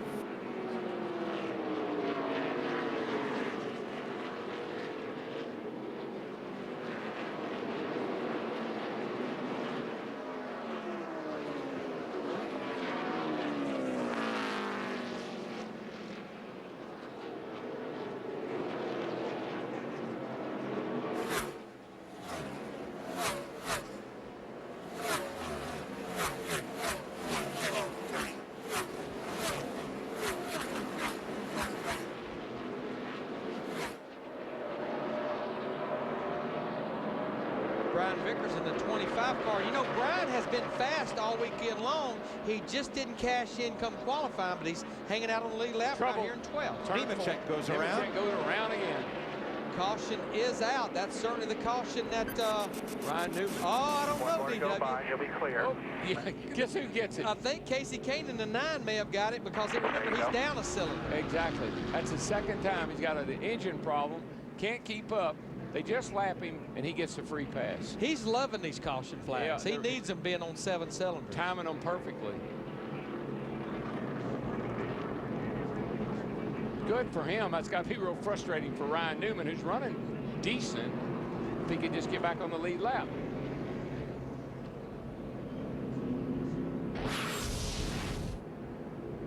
Watch the 0-1, the Army car of Nemechek. Gets up out of the groove a little bit, and then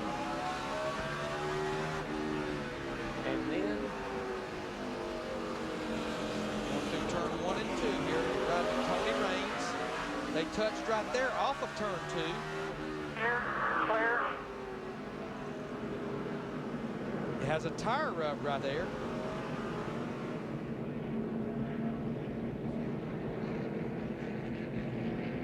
See the left front tire smoking on the front of the 01 Joe Nemechek's car.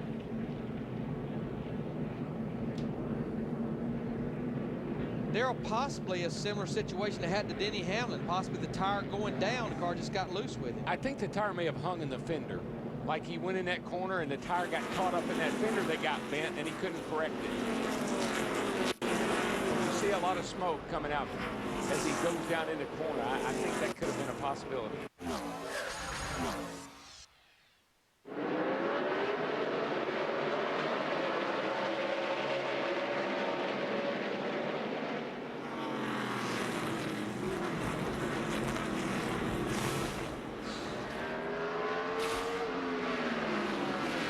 Newman up there again in that 12 car trying his best to get back on the lead lap one way or the other.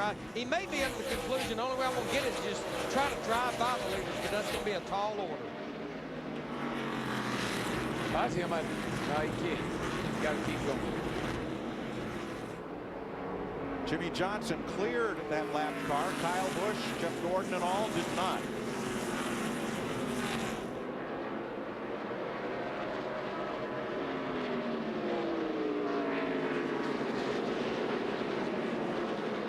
Good strong day for Jeremy Mayfield, 9th in the race right now. In the standings, the point standings, he would climb 5 spots to 29th. So a good day for Mayfield. Looking for his first top 10 finish of the year here in 2006. Well, boys, we got 160 laps to go. A lot can happen in 160 laps. I know if I was sitting out there right now, I'd be saying, I don't have anything yet. Yeah. I got a ways to go.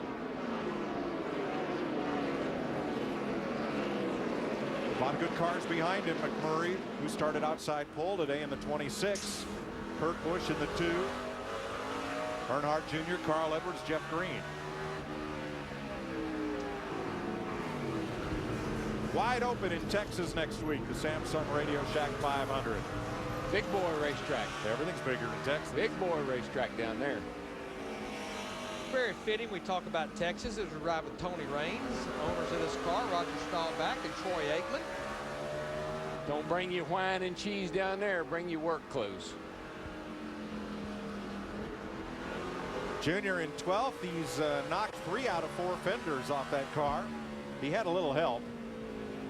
But he is still digging and still fighting. Jeannie?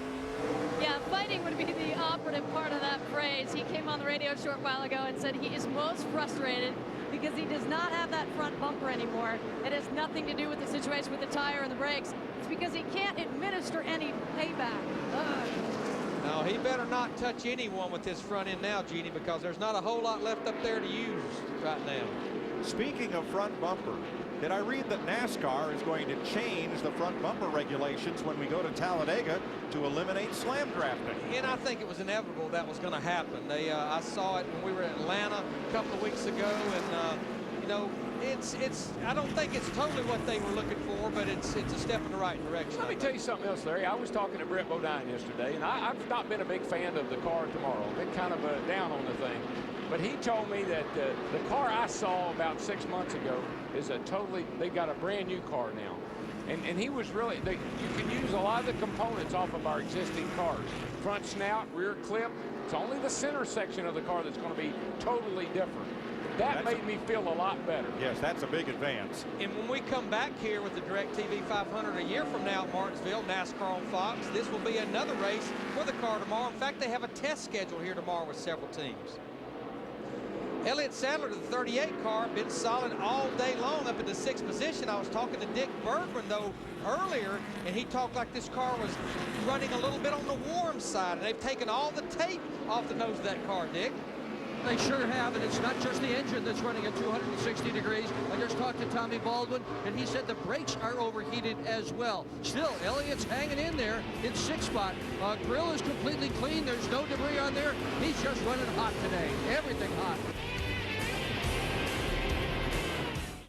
12th caution of the day. Look at the right rear of Jeff Green's Sandisk Best Buy Chevy from contact with the 14 of Sterling Marlin. Opens the bottom up just a little. Sterling drives in too hard. See it time and time again here. That late entry into a corner here just sets you up to get wrecked. Leaders are pitting. Jeannie. 29 to Kevin Harvick. The second time today, he says the car's too loose. When he picks up the throttle, they're going to make an air pressure adjustment for tires. Matt? Bill Byrne and Gerald Shires were quickly making air pressure changes in the tires going on Tony Stewart Chevrolet. Shaggy Larson makes a chassis adjustment in the back. Dickey still needs help on late exit and rolling better through the corner. Well, Jimmy Johnson doesn't need much help at all. They're making a very minor air pressure adjustment to his race car, and that's it. And once again, this lead pit stall has been a big help. He is the first one out of pit road. There you see the race off pit road. Pretty much for the most part, the top 4 went out where they came in. You can see Elliott Sadler in the 38 gained a position, as well as Dale Earnhardt Jr. Speaking of Elliott Sadler, his teammate, we'd mentioned Dale Jarrett in the 88 car, had the battery alternator problem. They decided with 134 laps to go ahead and change that battery.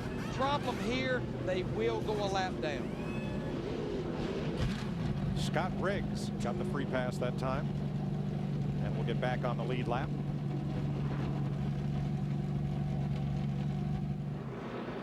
There's his Valvoline Dodge. Jimmy Johnson remains our leader. 368 laps in to the DirecTV 500. Tony Stewart powered past Johnson to put his Home Depot Chevrolet back out in front of the Lowe's Chevy. And right behind Johnson comes his young teammate Kyle Busch and the senior member of the Hendrick team, Jeff Gordon. And Ryan Newman in the 12 is still trying to be the first car a lap down when the caution comes out. He just drives by Kyle Busch, but he is 1 lap down. This is a fellow that has saved animals, helped out animal shelters. He has a foundation to help animals. They did a calendar. They did a book of drivers with their animals. You think just once he could be the lucky dog? I was going to say, it looks like to me he needs one of his animals to throw something out on the racetrack real quick where he can get a caution. And how about Jeff Gordon in that 24 car? Just to update our viewers, back on lap 89, he cut a tire down under green. He got a caution, stayed on the lead lap, all the way at the tail of the field. Here he is. He just goes by his teammate Kyle Busch for the 3rd position. Don't count this man out with 124 to go. Oh, no. When the rest of them are hauling, they got brake troubles and other issues, his car will be in perfect condition.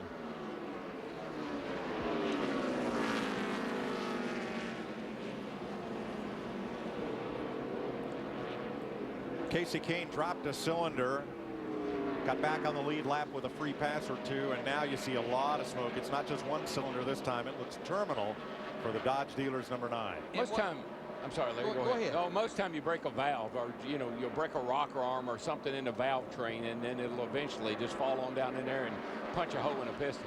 And remember, he has not had a finish out of the top 11. His worst finish, Daytona, 11th, second in the points. That will definitely change today.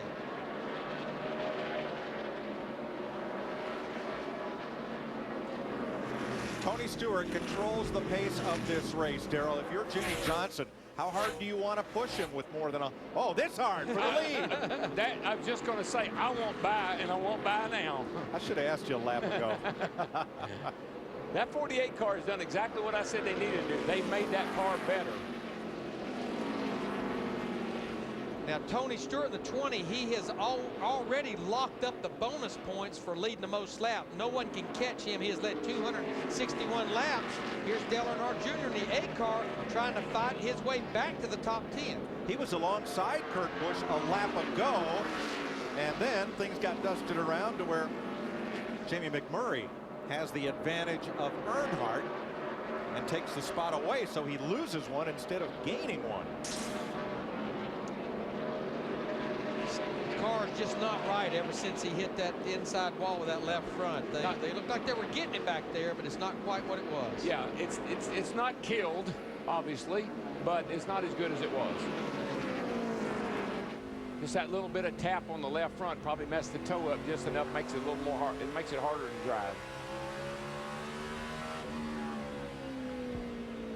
Too bad to contend with, too good to come in and try to fix it. Yeah, you just got to, it's as I always tell us, you got what you got. Dick Berggren. With Casey Kane, what a shame you were running so well at the beginning of this event. The mechanics now have the valve covers off. What's wrong with this engine? I think it must be a valve spring or something. It's unfortunate. These guys work really hard, and our engines run great each week, so it's a tough break, but hopefully we can. Big puff of smoke just came out of the engine. It does look terminal at this point, Mike. Yeah, what he's talking about is on top of each valve there's a spring. It's held in by a retainer, and one of these little coils right here will break, and when it does, it lets the valve start to bounce up and down here and get into the top of the piston, and eventually the piston will hit it hard enough that it'll break the top of the valve off. And you actually have 2 springs per cylinder, or you have an inner and an outer, Jeff Hammond. Yeah, guys, you can see right here, we're looking at the engine here. Here's the valve, as we see going down into the piston area Darrell's talking about. This is the rocker arm. As it's going up and down, you can see if it does happen to break off, the piston comes up and would hit it, they get in here and rattle around, and eventually it would punch a hole at this piston. Johnson leads with 102 laps to go here in Martinsville. Tony Stewart, for the 3rd straight race here in Southwest Virginia, has led the most laps. Kyle Busch running 3rd, Jeff Gordon 4th. A quick recap. Lap 3, rookie Clint Boyer. A number of cars in a pileup. Drivers were dizzy like Joanne Worley. Coming out of that, everybody was okay, though. Dale Earnhardt Jr.'s car was wrecked, worked on, fell back to 42nd, but Junior worked his way all the way back up to 4th later in the race. Meanwhile, Jeff Burton and Kurt Busch at the top 10. Yeah, Kurt gets in there, does a little bit too hard, slides up, gets into the side of Jeff Burton, knocks him into the outside wall. And, you know, clearly Jeff Burton was really upset about that. Kurt Busch is in the top 10. Jeff Burton all the way 70 laps down. Junior working his way back into the top 10. Ryan Newman was a lap down, but didn't leave him a lot of room, and that has affected the car further for Junior. Yeah, short track racing at its finest. Not his fault, but that's what happens here. Everybody gets together, beating and banging. Next thing you know, you're in the outside wall, inside wall. Meanwhile, Jimmy Johnson and Tony Stewart have been dominating this race. As we said, Stewart leading the most laps, but with 120 to go, Jimmy Johnson taking the lead and trying to hold off Tony Stewart. Tony Stewart right there on the inside, trying to make some gains and get back up on the back bumper of Jimmy Johnson. But Chris, it's time to go racing. Within 100 laps here, now's when you need to get up on that wheel and show what you've been saving. 97 laps of Sakatumi time left at Martinsville, and it could be very interesting. Very interesting, but not very funny. Elliott Sadler's coming, Larry. We were talking about this battle right before we went to break. Remember, it wasn't that long ago, Jeff Gordon in the 24 was battling his teammate Kyle Busch in the 5 for 3rd, but he's about to give up 4th to Elliott Sadler in the 38 car. I think this is when, most of the time, this is when the crew chief really earns his money, in my opinion. He anticipated these track conditions. Hot temperature today, rubber buildup in the turns, shock package, spring package. This is when the really sharp guys take hold.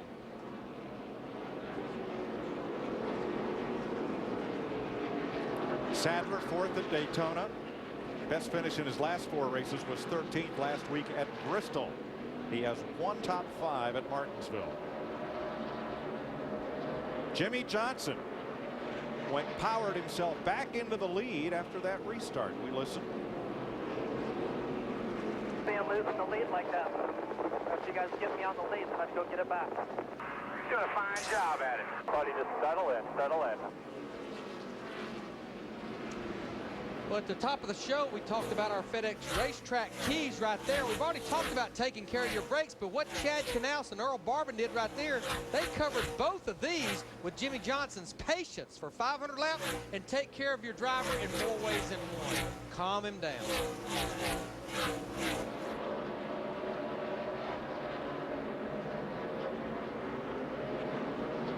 As Johnson works traffic, Stewart in the 20 has an opportunity to close back in. He has led the most laps here today, but only one Martinsville race in the last 8 was won by the driver who led the most laps, Ricky Craven, in October 2001. Now, we want to talk about the weather. Look how much the ambient temperature has come up right here. Now, the track temperature has not changed that much, but Darrell, you talked about it. I mean, this place is really getting slick. The cars are starting to slide around, and these guys are having to start move their car around with a lot of adjustments on their car. A lot of these cars, Larry, you set them up to run a particular, you know, we set them up to run right against the curve, right around the bottom, and they just don't like it when you move up out of that groove and try to run a little higher. And that's another one of those things to me, it's just an anticipation thing. You got to anticipate, I got to be able to move to a different groove if I have to. We saw Greg Biffle, who's had a tough day, 64 laps down for the National Guard Ford. He is in 32nd place. He spun to bring out the 4th caution of the day back on lap 110.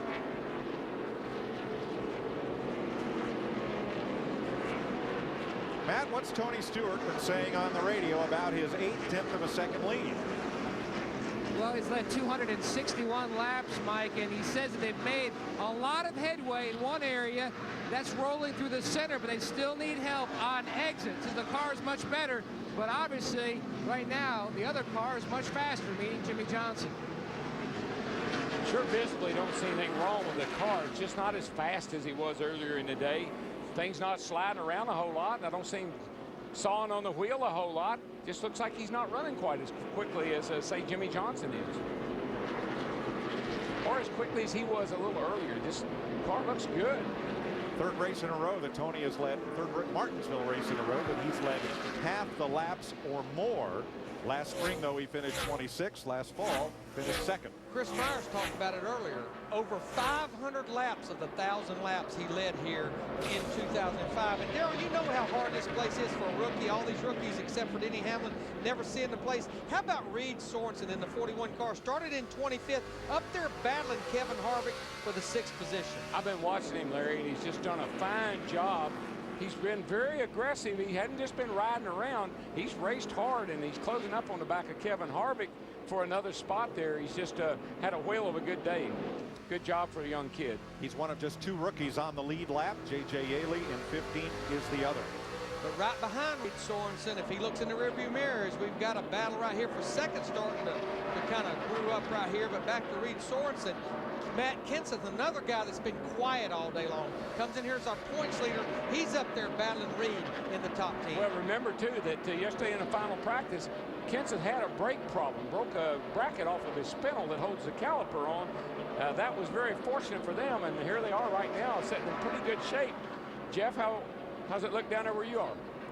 What I'm looking at right now, Darrell, is trying to figure out. Jimmy Johnson's got the lead. His car's looking really balanced. And you wonder what's going on with Tony Stewart. Has he lost a handle on the race car? What happens now, guys, if the caution does come out? Do you gamble and come on down pit road hoping everybody else follows you? Because if somebody stays out, track position is so important. We've seen that all day long.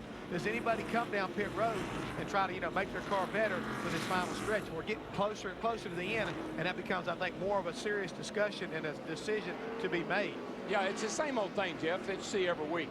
Probably the first 5 or 6, they're going to come to pit road. Somebody back there that's at the tail end maybe of the lead lap, they may gamble and stay out. Yeah, we've got 17 cars on the lead lap. All the leaders were on pit road at lap 367 with 133 to go. Problem is, if you pit and you restart 8th with the lap down cars, it's like restarting 16th. And we haven't seen that big a difference in new tires versus old tires. And don't forget, yesterday, that truck race, 11 truck, Toyota truck yesterday, David Starr won the race on a set of tires he run for about 2/3 of the race. By the way, congratulations to his owner, our own Jeff Hammond. Yeah, roger that. Jimmy Johnson out in front of Tony Stewart by 0.8 of a second with 80 laps to go in the DirecTV. Audio difficulties with the transmission leaving Martinsville. We apologize. Hopefully everything is back okay. As Jimmy Johnson takes off from Tony Stewart on this restart. Kyle Busch now under fire by a lap down Mark Martin. Now Sadler comes up alongside Martin as the first 3 cars have cleared the traffic. Yeah, Mark, he'll be courteous to these guys. They're racing for the win. He just wants to stay first car 1 lap down if he can. There was no free pass on the 13th caution of the day. Ryan Newman had been waiting to get one. He would have been the free pass car, but he was also the cause of the caution. A tire went down on Newman's car. And because they felt like he intentionally brought the caution out, they held him an additional lap. So right now, Ryan Newman is in 23rd, 3 laps down. Let's get an update on pit road activity to Bergman. Well, Jimmy Johnson's crew is concerned that pit stop was going to be troublesome because the 12 car of Ryan Newman was parked directly in front of him. But Johnson did a great job bringing the car in. They had to drive around some of the crew members, and he left pit road first. Matty. Tony Stewart about a car length and a half to 2 car lengths back of the 48 Jimmy Johnson. Now he said, I need help most on the forward bite, meaning his exit of the corner. So they made half the adjustment they made on the previous stop. Stewart says hopefully that's what we'll need to put this car into victory lane this year. Jeannie? Well, the 5 of Kyle Busch saying, I need some bite, but they're trying to think ahead of themselves here, realizing that there will probably be another caution, so they didn't want to overcorrect the problem too much, just some air pressure adjustments for the 5. 4th place, Elliott Sadler, the 38. That's the first Ford in the race, the M&M's car. The leading Dodge is Kurt Busch in the 2 and 8th place. Larry, if my car is very good right now, I don't plan on making any more pit stops. I was going to say, we may have more cautions, but these guys pitting with about 75 laps to go, not sure you'll be back on pit road. Jeff Gordon has won here 3 times in the spring and 4 times in the fall. And behind him, Matt Kenseth, who came in here with a point standing lead. running in 6th, 4 seconds off the leader. He's got Kevin Harvick and Kurt Busch to worry about, 7th and 8th place. Yeah, Kurt's made his car a lot better on this last round of pit stops. He hadn't been able to keep up with Harvick the last couple of restarts, but right now he's there. And then right behind this group, we were talking about him earlier, Reed Sorensen in the 41 car, the rookie, gave up about 3 positions by virtue of that last pit stop, but still solidly in the top 10, as well as Dale Earnhardt Jr. in the 8 car, who has had a very eventful day. He's back in the top 10. Junior's old car. Right front fender torn off of it, left front fender all banged in, but he's doing a good job of hanging in there today. You know, when his dad first came here in the late model sportsman ranks that became the Busch Series, that's about how Dale's car would look at the end of the race. Yeah. At that time, the bodies were the same between the Chevy Nova, the Pontiac Ventura, the Buick Apollo, and the Olds Omega. And by the end of a 250-lap race here, you couldn't tell which one of those 4 Dale had brought to the racetrack because there wasn't enough front sheet metal left on it to tell. No, he had parts from all of them on his car when the day was over with. Some of them his? Some of them his, some of them somebody else's. Right now, our 2 leaders, Jimmy Johnson in the 48, Tony Stewart in the 20, on a stopwatch is pretty equal. There you see his crew chief, Chad Knaus. We've got the battle right here. This is a battle for 6 between Matt Kenseth in that yellow 17, Kevin Harvick in the 29. I think there's no question Harvick's car much better here. He should complete the pass before they get down the backstretch. Yeah, Matt got loose off the 4, and that kind of opened the door for Kevin to go by. Now here's Kurt Busch looking to the outside. Junior looking at him. But I like what Harvick did there, Darrell. He gave Kenseth a little tap, gave him a little bump, but not a dump. He said, hey, I'm here, I'm coming. Kenseth moved over, let him go through. Now what Matt Kenseth is doing right now, his car's not what it should be, but he's trying his best to keep the bottom, hold the bottom of the racetrack, knows if they've got to go by him, they're going to have to do it on the high side if he can possibly do it. 95 car, yeah, he's up in the middle of the race. He's got a tire down, he can't get out of the way. And it's a long way back to the entrance of pit road. We're still green right now. No caution for Stanton Barrett. And he's got a fire underneath the right front as well. He's got a broken suspension. Yep. It's not his tire. You can see that wheel juking back and forth in there. He's broken something. Now we have a caution on the speedway. With that right front, it's not a flat tire, suspension or something. Like you said. Yeah, suspension. Now it took Mark Martin about 300 laps, but he finally gets the free pass. Mark Martin in the 6 car will be back on the lead lap. Now I think we can safely say, Darrell and I were talking about it a while ago, about 16 laps since we restarted a while ago, fresh tires on everybody. I think you'll see everybody stay out here with 52 laps to go. I like the view from the front. 18 cars on the lead lap. Get out no matter what, I don't care what. Stanton Barrett, there's the 95 trying to get down and out of harm's way, but when the right front suspension is broken, it just doesn't steer. Actually did a really good job of not wrecking anybody because had very little control over the car. Carrying the autism awareness camera. He knows he's got a problem trying to get to pit road going too fast. Looks like he's got a right front down or something. 95, he's checking up. Easy, he's right in the middle now. Keep coming, no caution yet, no caution. Clear low. Flag. That inside line really started stacking up there behind Dave Blaney. All of our lead lap cars doing their best to try to clear that lap down traffic where they go out there and get after it. Darrell, this is where you better reach for air, as I tell you at the beginning of the race, and pull those belts tight one more time. It's going to get exciting. 45 laps to go. Been taking care of your stuff, got a little bit left, time to use it. Dick Bergman. Generally speaking, Chad Knaus's decisions are made quickly and they're made with great confidence. Such was not the case on that caution flag. Knaus, remember 2004, where he urged his driver to stay out toward the end of the race. Others pitted, took fresh tires, and Johnson lost the race, finishing in 4th spot. Knaus asked Jimmy Johnson, what do we do here? Pit, do we stay out?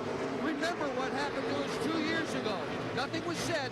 The driver made the decision, and it was apparently the right one. Virtually everybody stayed out with him this time. But Dick, Darrell, Mike, I think the difference, as you mentioned earlier, Darrell, we've got a harder tire here. It doesn't give up that much on the stopwatch as much as the tire did back in 2004. Dave Blaney having trouble getting out of the way of cars in the back straightaway. 3 wide into the corner. Junior way on the inside. He gets out of the gas and everybody's okay. My goodness. I'm going to tell you what, this last time through 3 and 4, Jimmy Johnson in the 48 just stopped in the middle of turn 3 and 4. Tony Stewart almost turned under him. Finally, Johnson got it back going. Tell you what, 42 laps to go. It's shaping up here. Jimmy's a little bit better than Tony, but not very much. Here's what got our attention in the back straightaway 2 laps ago. All these cars are battling for position.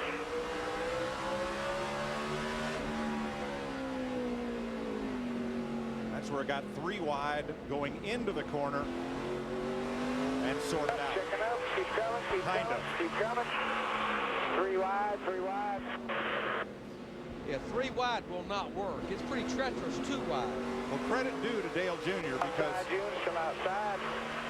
on that one, 12 wheels would have cornered better than 4. If he'd stayed in there, the outside car, which was Kurt Busch, would have paid the price.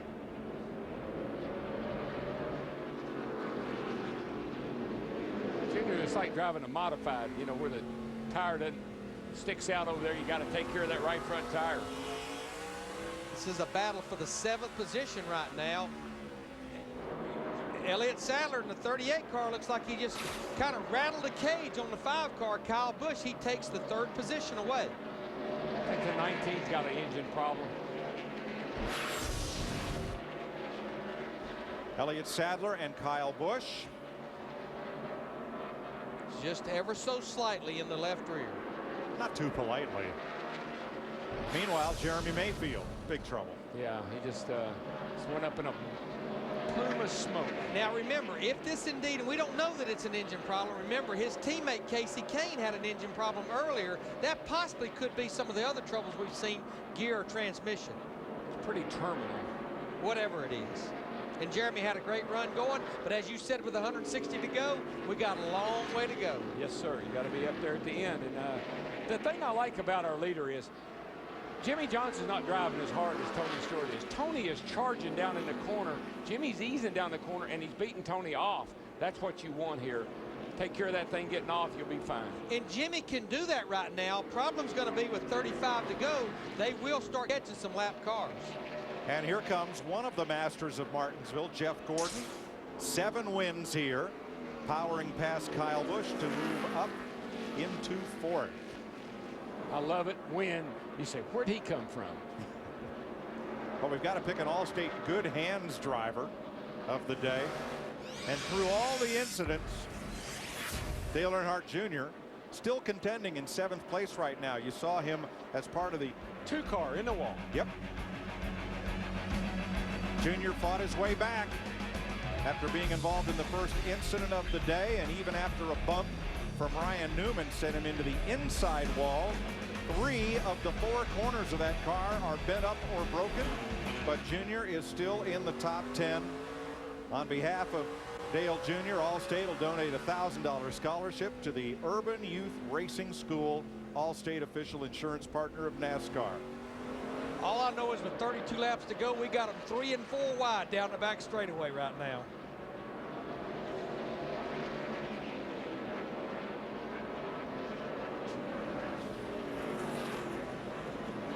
Marlin almost got turned by Jeff Green, and those two I was watching because earlier it was Jeff Green on the receiving end from Sterling Marlin.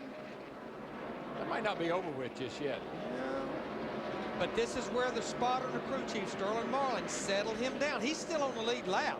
Could have a good finish here. Don't let your emotions run away with you on a car that's several laps down. Leaders, Stewart to the inside. 48 car got that good bite on the high side. Good job. Little bump. Little bump. Bigger bump. Johnson on the brakes. Brake job. Whoa.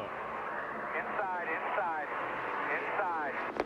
He gives Stewart room this time. But this is where Johnson gets that good run again off turn 2. But where his weaker is 3 and 4. Tell you what, he's aggravating the heck out of him with all those bumping that's going on. Tell you who loves this, Elliott Sadler. Here comes the Candyman right up on the leaders. Well, and so does Jeff Gordon, who's right here just lurking back there too. But Tony is really using Jimmy up right now.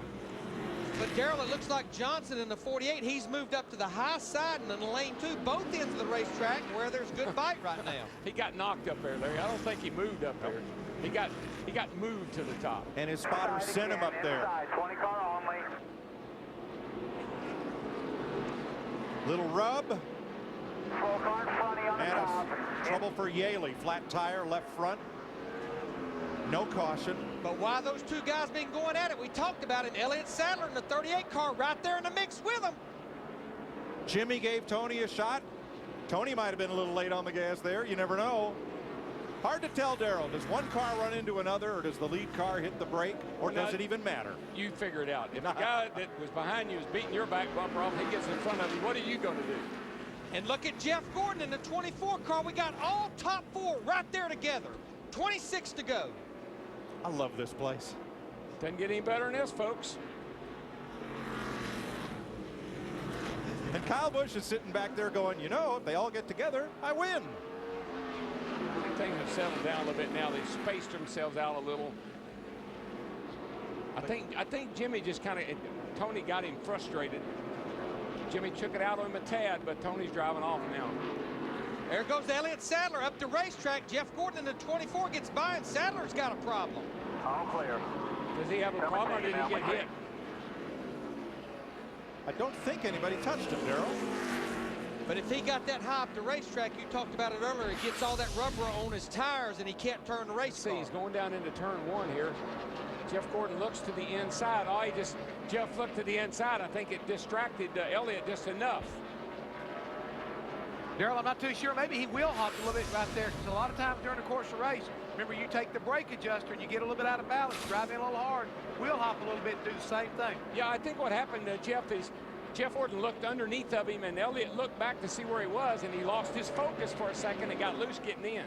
Now, a lap ago, Jimmy Johnson took it deep into turn 3, right to Tony Stewart's bumper. You see him close again right here, going into the corner. This battle isn't over with. I mean, I'm pretty sure if Jimmy can get back to him, there'll be some more bumping and grinding there. And the problem, we've talked about it, with 22 to go, they're going to catch several lap cars here in just a few laps. It's funny how before the 48 car was getting off the corner better than the 20. Now the 20's getting off the corner better than the 48. Dale Jr. completes the pass of Sadler. That's 5th place. And I believe when the 24 gets up there, the 48 might just be in trouble, and he might have to let him go and let him go work on the 20. Mark Martin passed Carl Edwards. That's 14th place. Remember, these cars all have fairly fresher tires because they pitted on that last car. I tell you what, though, I am impressed with Jeff Gordon. Not that I never ever am, but here he is. He's up here. He's got a shot at winning this race. And where's he been all day? Just kind of working himself methodically back into that position. Running his race. And now he has caught his Hendrick Motorsports teammate. The other thing I like, he's got a little bit different line, particularly in 3 and 4. He's really good on the outside. That could pay off. He's even entering the corner a little higher, especially, as you said, down in turn 3. Yeah, 1 and 2 round the bottom. 3 and 4 got a little high arc down here that's working for him. He's going to get by Jimmy Johnson. Watch this. Outside. Gets a look underneath. Whoa! Johnson got bad loose. He will complete the pass. 17 to go. And if I was Tony Stewart, I'd be saying, roll. Follow him. Let's roll. Let's get a good finish. The differential is 1 second with 17 laps to go. Tony Stewart and Jeff Gordon. And that voice you heard a while ago, Earl Barbin, Jimmy Johnson's spotter, saying, look, 3rd place is still not a bad day here. The last 4 races in which Tony Stewart led the most laps, he did not go to victory lane. That includes last week at Bristol. Maybe things will turn around today. If he gets held up, here very long, and Jeff can get to him, Jeff's better. 15 to go. Jimmy Johnson has slid back to 3rd. What about it, Dick? He just came on the radio, Mike. It said that he had lost rear grip in the car. Chad Canal said he knew that. Just get a good fit shot of it. That's turn what 2. Johnson's going to do. Trouble in turn 2. Joe Nemechek has pounded the wall. And that is caution flag 15. 15 laps ago? I don't think so. Yeah, I don't have any brakes. They went to the floor. But I'm going to tell you who likes this caution. Jeff Gordon in that 24 car. Oh, yeah. Yeah, the business is getting ready to pick up, baby. Yes, sir.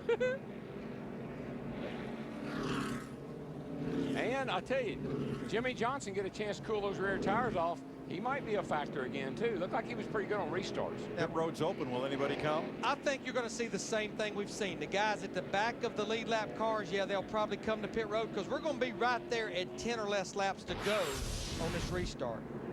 Watch the 01 up high. Just gets in there on a little too high. When you get in high, it's a little dirty out there. You get that on the rear tires and around you go. That's pretty hard hit. Well, let's try this one more time with where the caution flags have come out today. One over here, one over here, one over here, one over here, here, here, here. Bam, 15 caution flags. Looked like to me 3 and 4 has been the real problem child. Yep. What's the record? About 16. Start finish line still looks pretty good. Hey, Slob, what's the record for cautions here? 19. That's Bill Sloboda. He's our statistician. Sorry, that's our statistician over there. Now you're seeing some of the cars that now are 1 or more laps down go to pit road. Cars on the lead lap that pitted: Reed Sorensen, Kurt Busch, Carl Edwards, Mark Martin, and Sterling Marlin. And Carl Edwards going to have trouble beating the pace car. I think he will. So Visa Race Break. Here's Chris. Thanks, Mike, from the Hollywood Hotel in the state of Virginia than in any other state in his career. This has been a Visa Race Break. No matter what it takes, life takes Visa. Mike? Well, Tony Stewart has one Martinsville victory, and he has the grill pushed in here. 8 laps to go. Green flag. Stewart got a real good restart. Jeff Gordon, watch him drive it off into turn 1 here. Kind of like where Jeff was. He laid back a trouble. Kenson hard in the outside wall. Oh my gosh. Caution will be out. I can't believe he can drive that car away. It's a safer barrier, but he hit it hard. And remember, he came in here our points leader, so that's the top 2 in points. Matt Kenseth, Casey Kane. Yeah, he was running in 8th place. Both having major problems here today. Let's see what happens to him here. Oh gosh, he's sideways on the straightaway. Yeah, something big broke. time. You could, yeah, there's something big time in trouble. I bet it broke an axle or something, because it turned sideways like that. Way back on the straightaway. Something definitely. The good news is safer barrier. You know, I had an issue yesterday in practice with a broken brake bracket. I don't think that was a brake problem. It happened on the straightaway where I don't think you'd be using the brakes. Almost looked like something broke in the drivetrain, maybe like an axle. Now the impact punched a hole in the radiator oil cooler and gosh knows what else. So you see that snail's trail behind Kenseth, and it goes all the way back to the impact spot on the wall. They are going to halt the cars at turn 4 to clean that up so we can get back to green. Look at the crew members on the 17. They ask him permission. Okay? Is it okay if we push it? And the reason they're doing that, in that practice yesterday, Matt Kenseth had the problem in turn 1 and 2, was stopped up against the outside wall.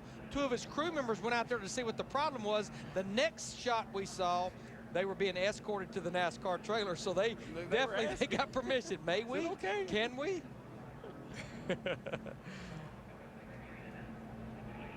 They may need the tow truck to move that car any further. And so it's a little bit longer wait for Steve Letarte, Chad Knaus, Greg Zipadelli, the crew chiefs on the 3 leading cars, as we are red flagged at Martinsville with 7 laps to go. The suspense just keeps on building in the DirecTV 500.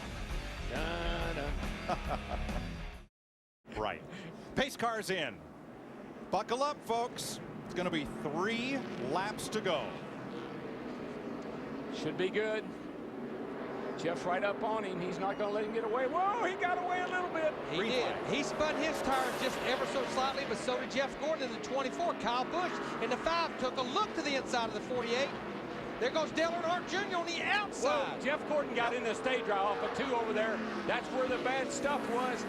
really cost him a lot of time. Yeah, it could be over. Gordon got loose out of 2, and he's holding everybody up. Kyle Busch got a good run on the top side off turn 4. What Kyle Busch is going to have to watch is for the stay dry down there on the outside of turn 2. Watch that stay dry.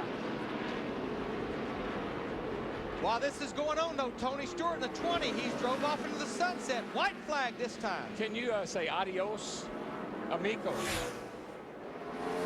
Dale Earnhardt Jr. in the 8 car. He's going to make this a 3-way battle for 3rd. Kyle Busch slips up. Here comes Johnson. Yeah, the stay dry is real bad down there, right in the middle of 1 and 2 and off. Kyle got on the outside a little bit too much. And here comes Junior to the inside. Big Orange. Tony Stewart gets the win. And Kyle Busch got loose. Dale Earnhardt Jr. will beat him back to the line for 4th. Well, it's a good race for 2nd, 3rd, and 4th. It was that.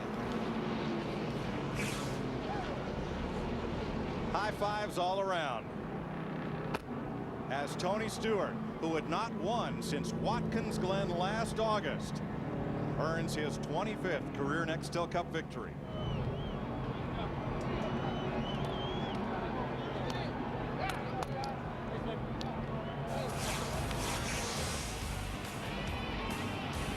We'll be back. You're watching NASCAR on Fox. Stewart and the 20 Home Depot car, his Monte Carlo SS, another great Team Chevy victory. 25 of the last 34 NASCAR Manufacturers Championships and counting. Chevy, an American revolution. Tony Stewart, who called the grandfather clock one of the coolest trophies around, has added that to his collection, his 2nd, and Dick Berggren is down there with him. Yeah, Tony Stewart just told me that he has not felt well all weekend, just didn't tell anybody about it. You talked about the importance of patience and attitude before the running of this event. How key were those things today for you? Real good. I mean, you know, the last 3 races, I think we've led the most laps here, so we've obviously had an awesome car. We're just, you know, being able to hold that 24 car off is what really has made me happy today, because Jeff's so good here, and especially late in a race like that. I mean, even when I saw him back and forth, I thought he's holding something back, but you know, this is Ricky Hendrick's birthday today, and I know I'm not part of the Hendrick organization, but every time we come to Martinsville, we think of the Hendrick family and the tragedy, and Scott Latham and his family, and just want to let everybody know we're thinking about them, and just what an awesome way to get this first one done. Incredible. Great job, Tony Stewart. Let's go to Matt. Look more like an old NASCAR coupe modified there, the way the thing was all beaten bang. What a good run. Yeah, it kind of looked like Harry Gant out there for a while. He was when he won out here with the fender missing. Beating and banging, man. I was worried my car was tore up too bad to be competitive, but I want to thank my team for working hard and getting me back out on the racetrack without getting me a lap down, making everything, you know, cutting everything away that needed to be out of the way. And the car still drove great, and they worked on it and didn't give up, and just real proud of the effort they gave me today. You know, it's just such a pleasure to drive that car when those guys work as hard as they do. I want to thank everybody back at DEI for their efforts. This program, this company's turning around. Martin had a little tough day, but I ran over everything my first time at Martinsville, so it takes a while to come around, but just proud of my team. I want to thank Budweiser and all our sponsors. It's just a great day for us. Even though we didn't win, we really felt like it. 4th here in Martinsville. Chris? All right, and Dale Earnhardt Jr. 6th. So he jumps quite a bit. Jeff Hammond, Jimmy Johnson reclaims the points lead heading to Texas, but Mark Martin 2nd. Yeah, he's not even supposed to be racing here this year. I mean, he was supposed to be retired. Here he is. He finds himself 2nd in the points, and this might just fire him up. We may have one whale of a point battle. You take a look at Matt Kenseth. He dropped to 3rd, but I'm really impressed with what Mark's doing. Tony Stewart winding up 8th or moving up to 8th. Dale Jarrett, who led a lap today. Kevin Harvick, who hung around for a little while. Kurt Busch as well, rounding out the top 20. And Martin Truex Jr. You heard Dale Earnhardt Jr. referring to him. It was the hottest race of the season. There's a look at the winning trophy, the grandfather clock. I hope they set that forward 1 hour. Tony Stewart already set everything forward by leading the most laps. We want to send a special get well out to Steve Burns, part of our pit crew, recovering from a sinus infection. He'll be back with us next week, and hope that you'll be watching from Texas as well. Don't forget on CMI on Fox Sports Net tonight at 10:30 Eastern, Jeff Gordon. Conversation with him about his career at this point. So hottest race of the season. Drivers kept their cool. Tony Stewart leading the most laps. Jimmy Johnson right behind him. Terrific runs by Dale Earnhardt Jr. and Jeff Gordon concerning where they were in the race. Gordon coming back late. The track conditions had something to do on a restart, but Stewart held off Jeff Gordon. For our entire crew, I'm Chris Myers. Thanks for watching the DirecTV 500. 34-year-old Tony Stewart, Joe Gibbs Racing in victory lane. Look for us next weekend from Texas. Thanks for being a part of NASCAR on Fox.